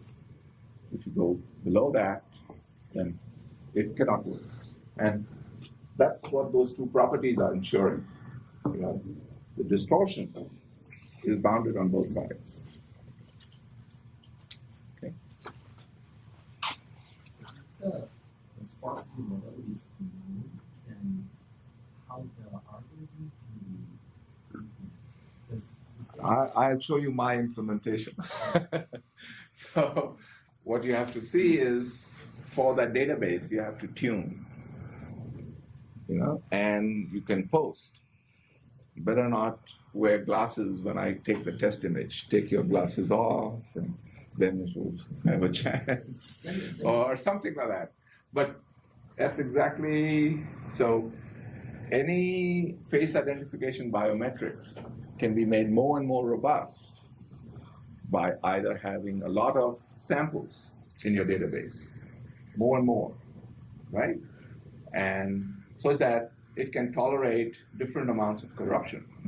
But also, the nature of the corruption should be such that, you know, the number of points are kind of related to, and also think about it this way. You know, this is only for a linear model. I could make a nonlinear regression model coupled to the nonlinear approximation. I don't know where the corruption is, and instead of doing least squares fit, I could do a higher order regression model in the forward step. The goal would be how do you prove what the guarantees is and how much you get. That would be the first step. You really don't have to know the, I mean, as long as the corruption is less than k. Less than k, yeah. So I think what he's asking is how do you choose k? Yeah, we usually adaptively double size until we hit. True, but what this is in a real system, you're doing this all in the pre-processing phase, right? Because you're building your database and you're saying, okay, my face identification system is k reliable. We can say this is offline. You're doing. That's right. Offline. This is a nice word, offline. That means I could do this for years. Offline. But there's a slight difference. In computer science, we use offline for another class. So what we say is, offline is where I give you the whole data set. And online, I'm going to use a streaming model. So we call them an online algorithm. I'm going to feed you whatever your size of your cache is. We do the similar. But then offline, in this case, is like what we call pre-processing. You can do whatever amount of pre-processing, whether it's the pre-processing is offline or online, I don't know. So that's why we tend not to use offline for the pre-processing.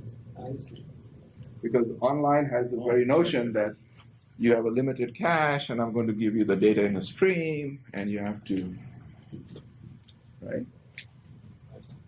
So that's why we tend not to use in that context. But given the context, you can explain it. You can understand. Good, good, good.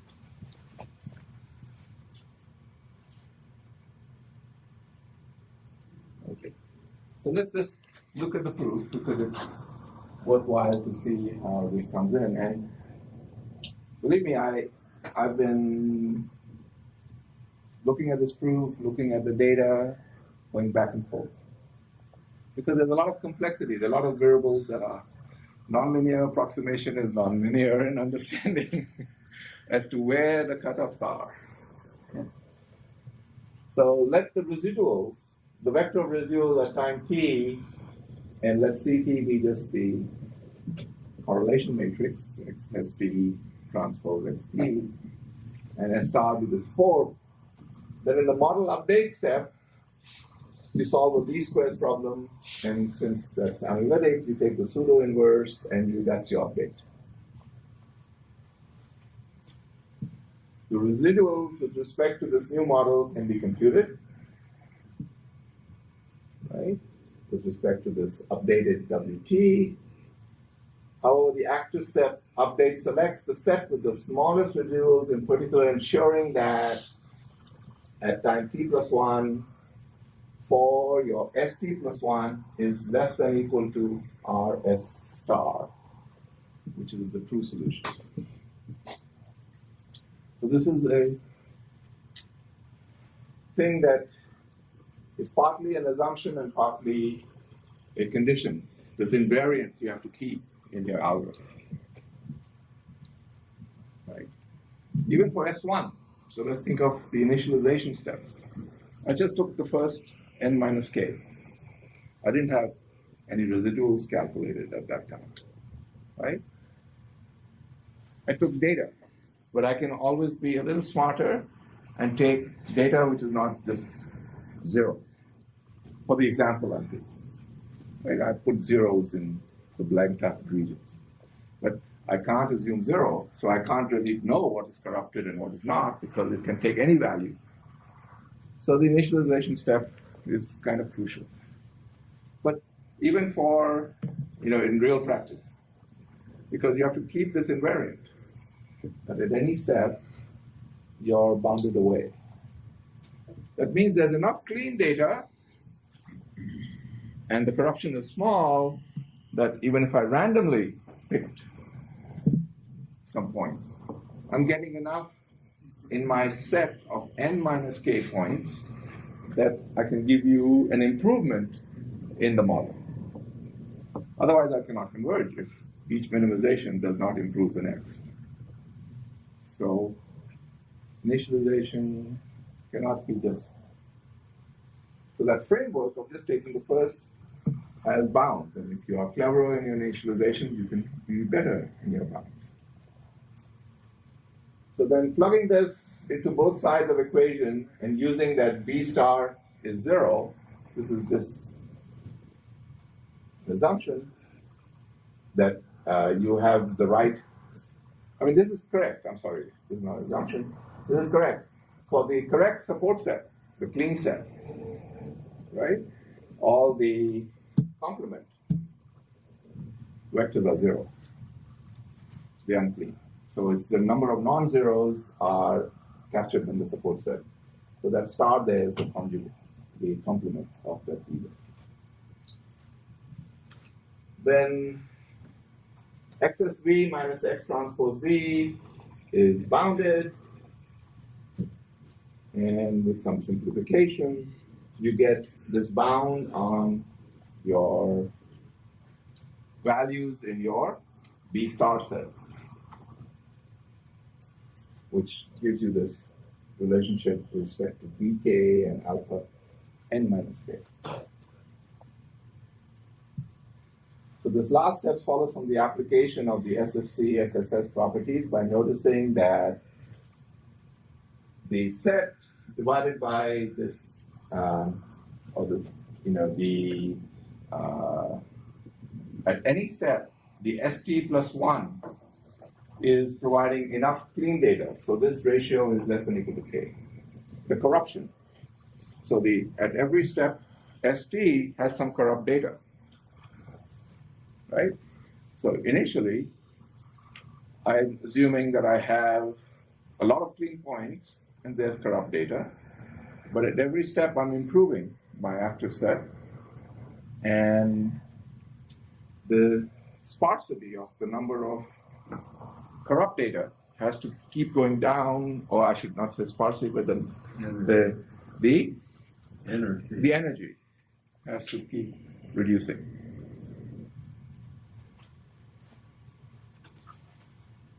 And so they come up with this, and that's how they show that beta k of alpha has to be 1 over square root of 2 plus 1. So there's an analogy of this with compressed sensing. But in compressed sensing, we're trying to find the k places that hold all the energy of this sparse vector, and we use RIP. But in compressed sensing, we can, in the algorithm, we can use a greedy procedure. And I wonder, have you thought about whether you could identify this corrupt? So in the design matrix that you use for sparse sensing, normally the ways I've seen people use samples from Gaussians, so there are those definitive ways. But I haven't seen it in an algorithmic way where you are choosing, like here what we're choosing are the ones which have the minimum residuals at every step. So we are designing a matrix each time, right? So the XS matrix is being designed at every step, and saying this distribution of all these matrices is always approximate isometry. That's the truth. That's very nice. Yeah, I would say. So it's not just a pre-computation of this. To me, this is like a pretty fantastic result. Yeah, pretty That's strong result. Yeah, but I mean, construction of those matrices is not so easy, right? That's right. Because it's a strong property. It's essentially RIP. That's right. But every step, and Kush Bhatia, who's now he's got his PhD from IIT Kanpur. That's where Jay is from. So he, this was part of his thesis. So you're designing this XS, and he saw this nice factor that if I took the minimum residuals, it does satisfy under these bounds. But there can be other strategies too, and that's what we explore. Okay. Yeah. And then you have this. Here's a little aside that he also had in his thesis. He says you can also use the generalized projected gradient descent. So, and it enjoys some nice consistency properties that if someone gave us a good estimate of the corruption vector, then you can do generalized projected gradient descent rather than solve the this formulation is what was calling robust regression.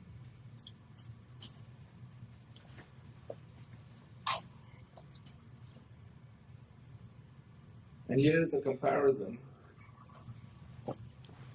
which was, if you remember, the first thing I put down as the capstone or the pre-stone remark was non-convexity exploits structure, but it's also scalable. And here's just comparisons with scalable. So DALM is a fast L1 minimization algorithms for robust face recognition, and it's supposed to be one of the leading results. And this is an extended lasso with missing and grossly corrupted observations. It's called robust lasso or extended lasso. And these are both convex relaxation methods. While this one is the AMRR method, and the one which is a gradient descent, and this hybrid is a combination of the two. And this timings of convergence for the data set is pretty nice. And this is a collection of data sets established in the community, is it that? Yes, a benchmark data set. So this one, I think, has some 15,000 pictures. And I use the same data set. That's so the next part. The face recognition. Exactly. It's a Yale data set. And I use the same one. And I'm going to show you my result of experiments. Too good to be true. Let's try it. So this is what I did, this winter. So I was getting ready for my course this semester. Yeah. Just clear, I think by the convex relaxation and L1 minimization here, that's on the data fitting, right? That's not the typical L1 regular. No, it is the L1. So if you take the sparsity, the zero norm, put the one norm, add it with your Lagrangian, that's what they do. So they use an L1, as a regularizer into the. Yeah. Have a look at. I'm inclined to think with the grossly corrupted observations there, would like to minimize the L0 norm on the data fitting, and that's relaxation. That's nice. I thought the relaxation, I didn't really pour too deep into this, because I didn't do these tests. I just did a test on their algorithm, which is what I want to show you. Okay? But you may be right. You have to dig deeper. But I trust them that they did the. So I guess it's because when minimizing the L0, it's an integer problem. When you go to N1, which is not integer. So this is a kind of. Yeah, but integer problems are hard. Yeah, that's very hard. And that's the whole reason why people switch to L1 minimization, saying, at least it can be trackled even though it's not differentiable. So the theory of subdifferentials and subgradients help. And anyway, so that's another nice discussion for lunch. Let's go to the third part. This I already showed you. So let's go, and I want to put this through its paces before I buy the horse.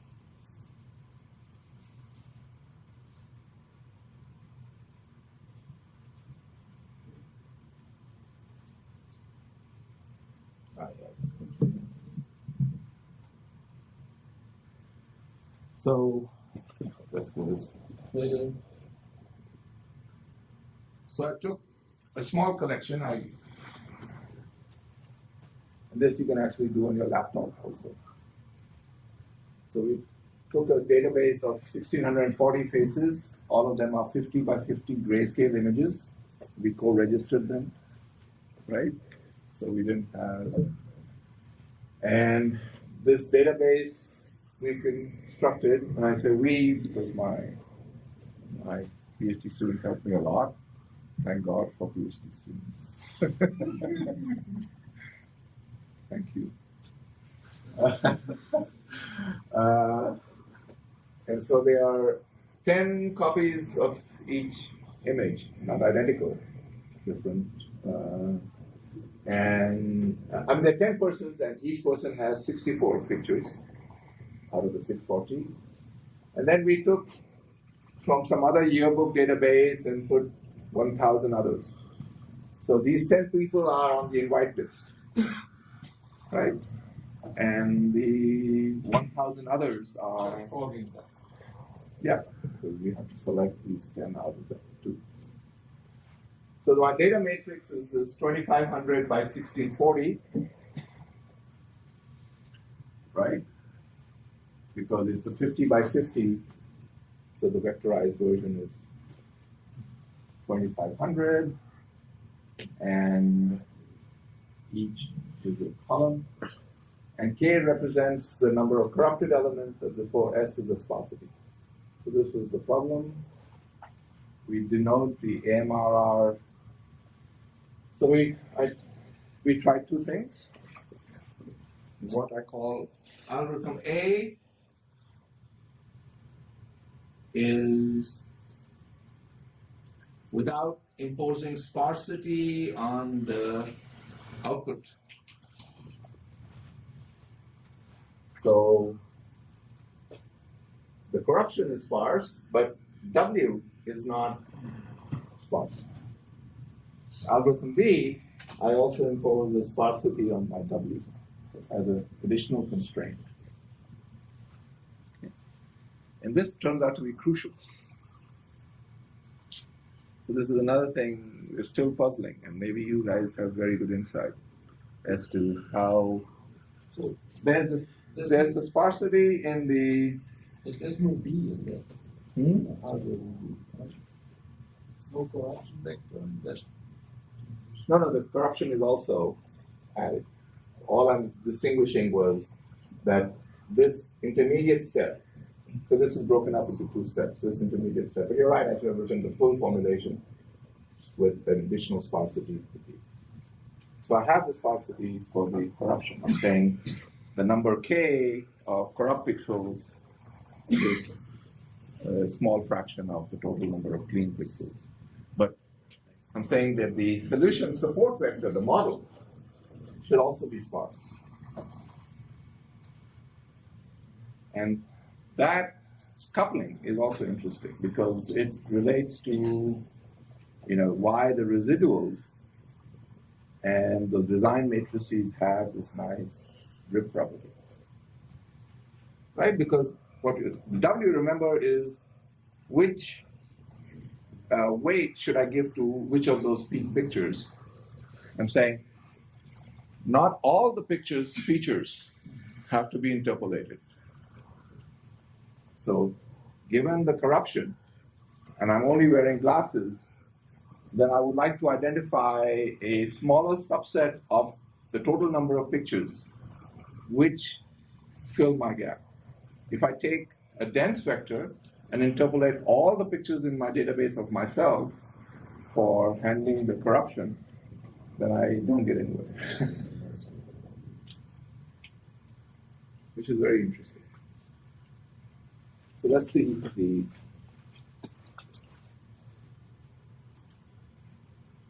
this was the algorithm for, let's look at the results and analysis. So let's look at algorithm A and B.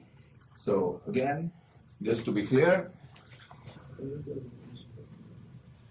A doesn't have sparsity on the W, B has sparsity on the W. But the sparsity in the corruption is important.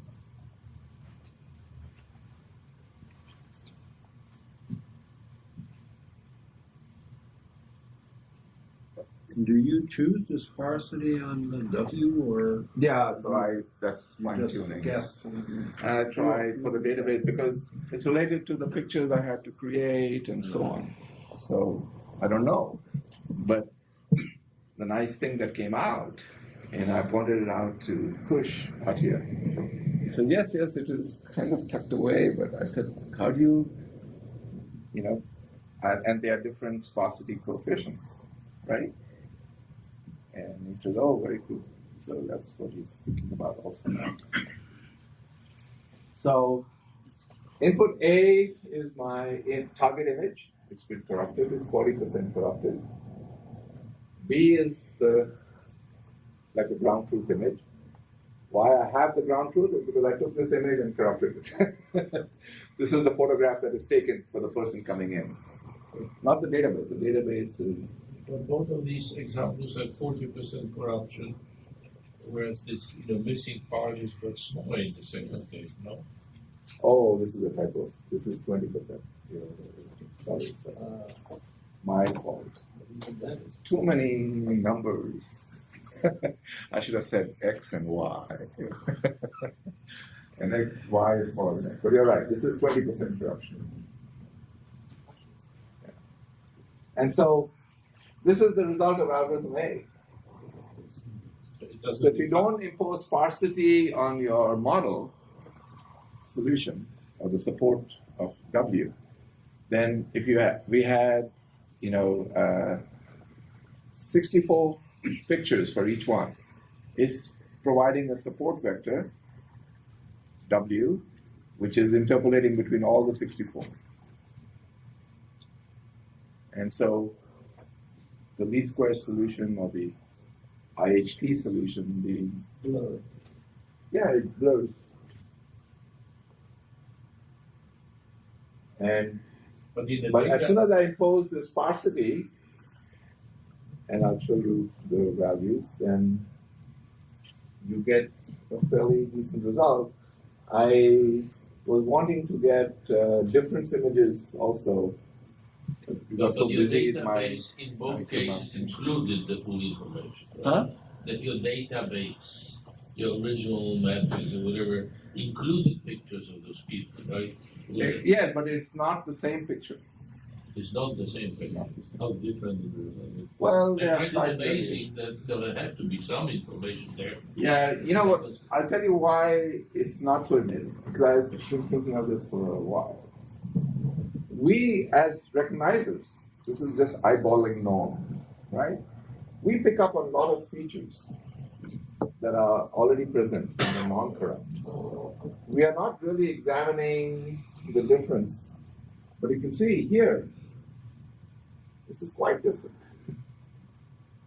Still the same nose for me. It's in similar nose, but they are same eyes. But why? Because the person's nose in all those images are not that distorted. It's not distorted. Yeah. Okay.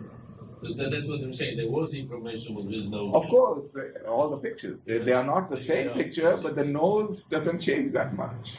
But if you examine quality, but the other parts which are non-corrupted are identical, and our eyes are globally averaging. I don't know what norm we perform, but sometimes we are very critical, like you said, and we apply the max norms. Guy spends 3 years doing it. Oh, you left out that little part. So what about the rest of it? Oh, no, that part. Where the error is. Which reminds me of the other story of Michelangelo. And when he was, sculpting the statue of David. So he was up on his ladder working on the nose of David. And his friend would bring him lunch. Right? And beginning of the week, he saw Michelangelo. He said, "Oh, leave it there. I will have it. Thank you very much." And every day he came in and he saw him working, didn't interrupt him. But on the 7th day or so, he says, "You must be sleeping. Every time I go away, you must be just relaxing or something, because you're still working on the same thing." He says, "My friend, trifles make perfection, but perfection is not a trifle. So I've been working on this nose. I haven't slept very much." And that's the important thing. So little details are... Okay, so let me show you the last few things, and then we should think about other questions. This is just it's already been posted, as Scott has mentioned, so you can follow this implementation. Uses the hard thresholding operation. It's in MATLAB. This other one uses this BIHT, iterative hard thresholding, and this is the code for backtracking iterative hard thresholding, which also is good. Let's just now look at these questions that I have for myself, as well as I feel we should. So why does algorithm A show only little improvement for recovery? Right? The second question is, why can we recover the target image via algorithm B just by adding a sparsity constraint on W? And third, what about the convergence and the error norm? So I went back to the definitions of SSC and SSS and started to examine the spectral norms of these matrices. So in the theorem in Bhatia, they claim that this X, the design matrix, satisfies the sigma 0 minus a half times X, satisfies the SSC and SSS properties if 1 plus 2 lambda times beta times lambda and 1 minus beta times n is less than 1. So as the set S increases and beta increases, this constant is also increasing. And in the paper, they indicate that if the data matrix is generated by IID, a multivariate Gaussian, and beta is less than 1 over 65, then the recovery converges with high probability. So this is how they showed that these X matrices with this sparsity has a strong convexity as well as gives you a convergence. And also it satisfies the approximate rim at each step. But the condition number is pretty bad. And that's why what the truths you were telling us yesterday are very important. Precondition before. This is like the mu. But as you increase the approximation capability, right, by removing the condition of sparsity or increasing, then you improve the possibility of approximating better, but your mu is shooting up, and you have this tension between the two. Wonderful. I don't know. I mean, that's the way it seems to me. But so I can only say I'm a big fan. So I'm going to be poring over this to apply this. Because that gives us some foundational work or methodology at least to understand where these cutoffs are. If your sparsity is irregularized. So here the condition number is 10 to the 8. So they also looked at, in his thesis, he also looked at this of saying you can rewrite this condition and also put a sparsity on W where S is greater than 32 based on this. Then you can show that you get a smaller condition number. So this is a way to tackle the mu that one can look at. Okay? Don't think I have many much more. I have some convergence rates which I tested. And these are the error norms. They are slightly different from his, but that's fine. They do. These are questions I'm still considering why maybe the initial condition is also very relevant, but somehow if the data is rich enough, then you get kicked back. Okay. You see, you are diverging and then you come back. So these are still questions I don't have But the full results answers. were obtained the same data set. The same data. Also, so you get some sort of Yeah, bumpiness. circles around. But that is also partly not, I give them kudos. They have a much bigger database they did testing on. He had to for his thesis. But I took a smaller sample, and so they are, it can't be, but overall analysis, it does work.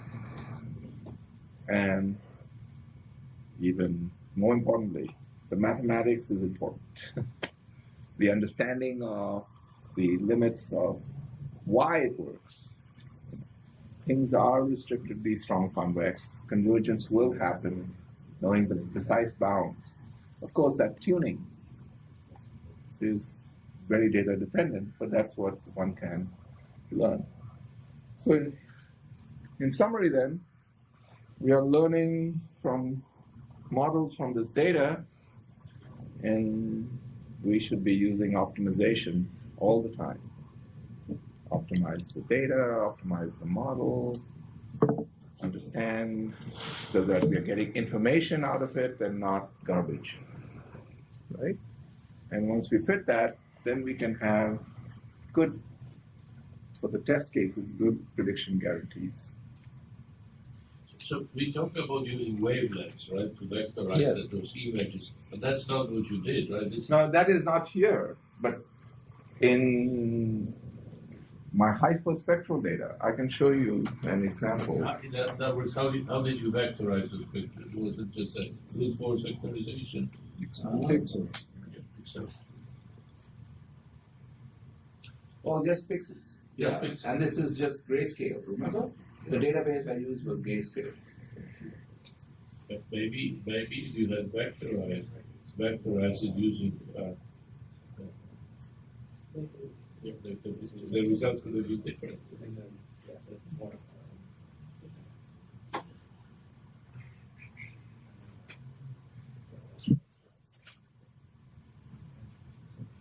I'll show you I saw.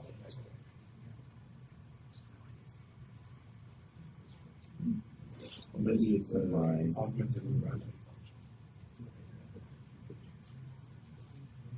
full disclosure.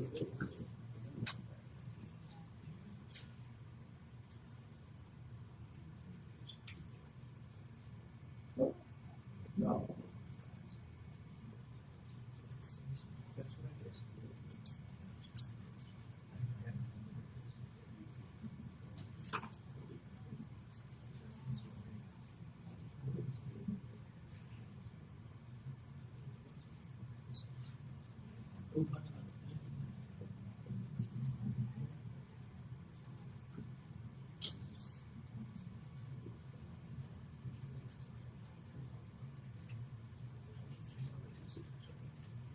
Let me see if I can find it.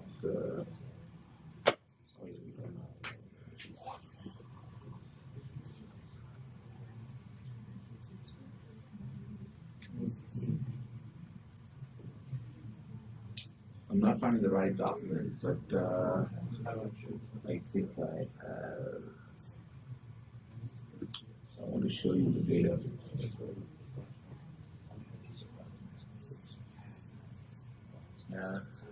Sorry.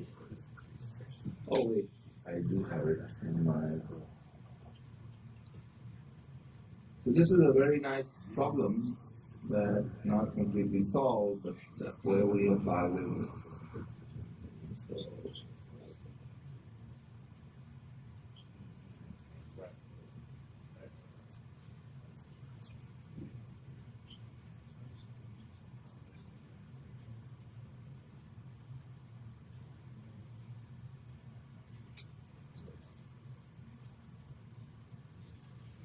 this is, oh, why is this showing up this way? This is the PDF.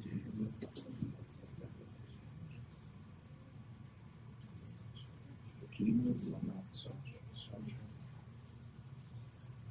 Oh, I don't have Keynote. I do have Keynote.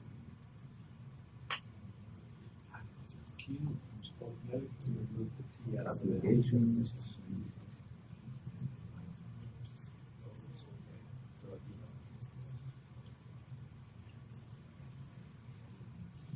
Huh? Genome must be automatic. Well, maybe I can show you the PDF then. I have to install it before I go to Japan. Yes.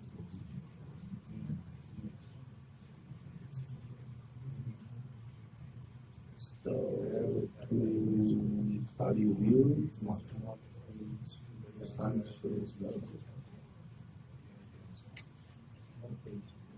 No, it's just one page. Sorry. Maybe I'll show it to you separately, but I can describe the problem. So you've got a image. Think of it as a generalized RGB image. You've got X, Y. Every pixel has a vector which is 1500 long. That means you've got a tensor. And you've got intensities. So a color image would just be RGB. This is lambda 1 to lambda 1500.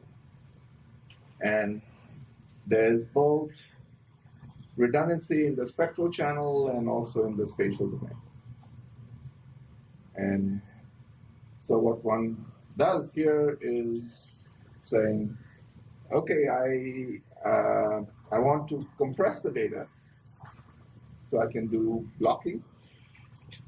Or when I say blocking, you can apply a wavelet transform and find the compression. And you can also do something in the spectral domain by just doing a Rankine approximation. So you can compress. So you can take your tensor and make it into three matrices. X, Y is a vector times lambda, or X lambda times Y, and you can compute a Rankine approximation. So you can take your original tensor and compact it. And then you can apply some classification algorithm on the compressed data. And what you can try to prove then is that at a certain compression factor, the accuracy you're getting from the original data, you can get the same recovery, right? So with that, you are guaranteeing. Giving an alternative that instead of working with this very large data, you work with a smaller subset to give you the same recovery. So that is definitely to find out exactly what compression level supports the recovery, then the third axis of the time it takes. This is like model reduction. Model reduction. Yeah, I'm surprised you didn't do it for the face recognition. We have not done that yet, but because we've been working on this, this huge data set, and so I have that. My student did work on. I'll show you this case. This is exactly what he was doing. Oh no, this is not the right one.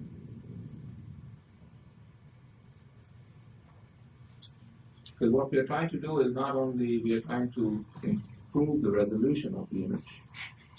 We call it super resolution. So we're trying to remove blur artifacts. And that is like, how do I download the PDF? I hate this overview. I like share with Explorer.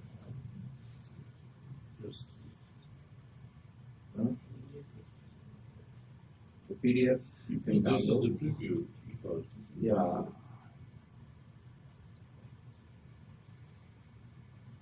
Yeah, but you can't see it. I wanted to make it bigger. Can you see it? Maybe I can make this.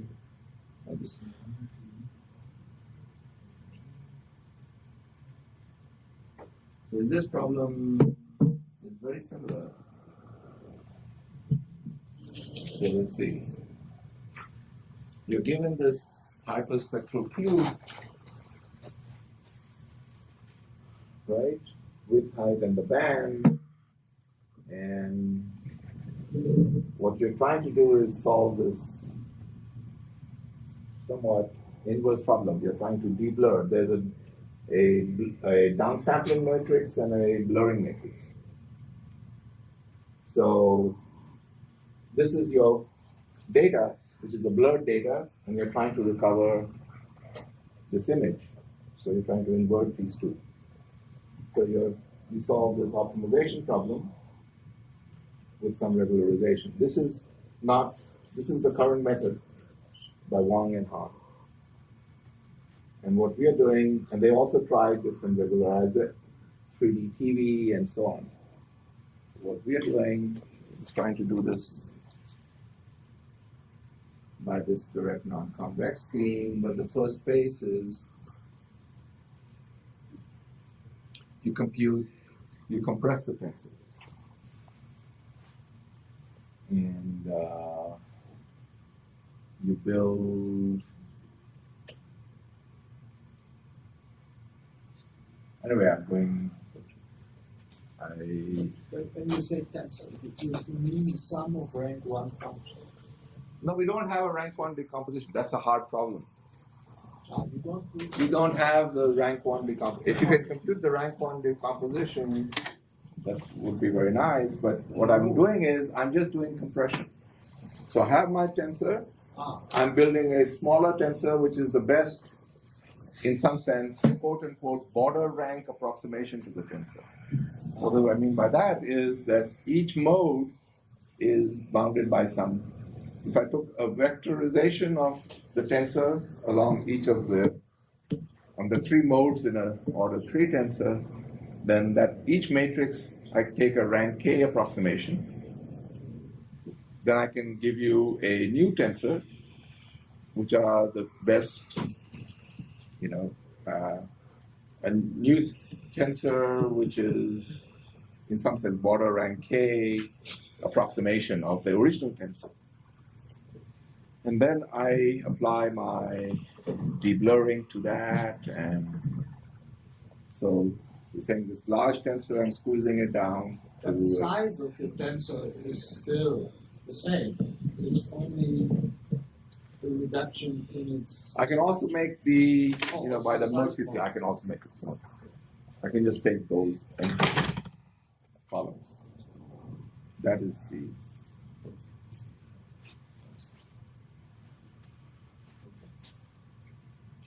Okay. We are pushing.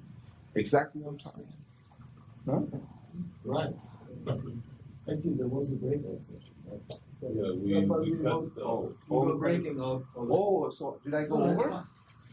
Oh, I'm so sorry. I thought I had to. No, that's fine. I'm so sorry. That's fine because it was.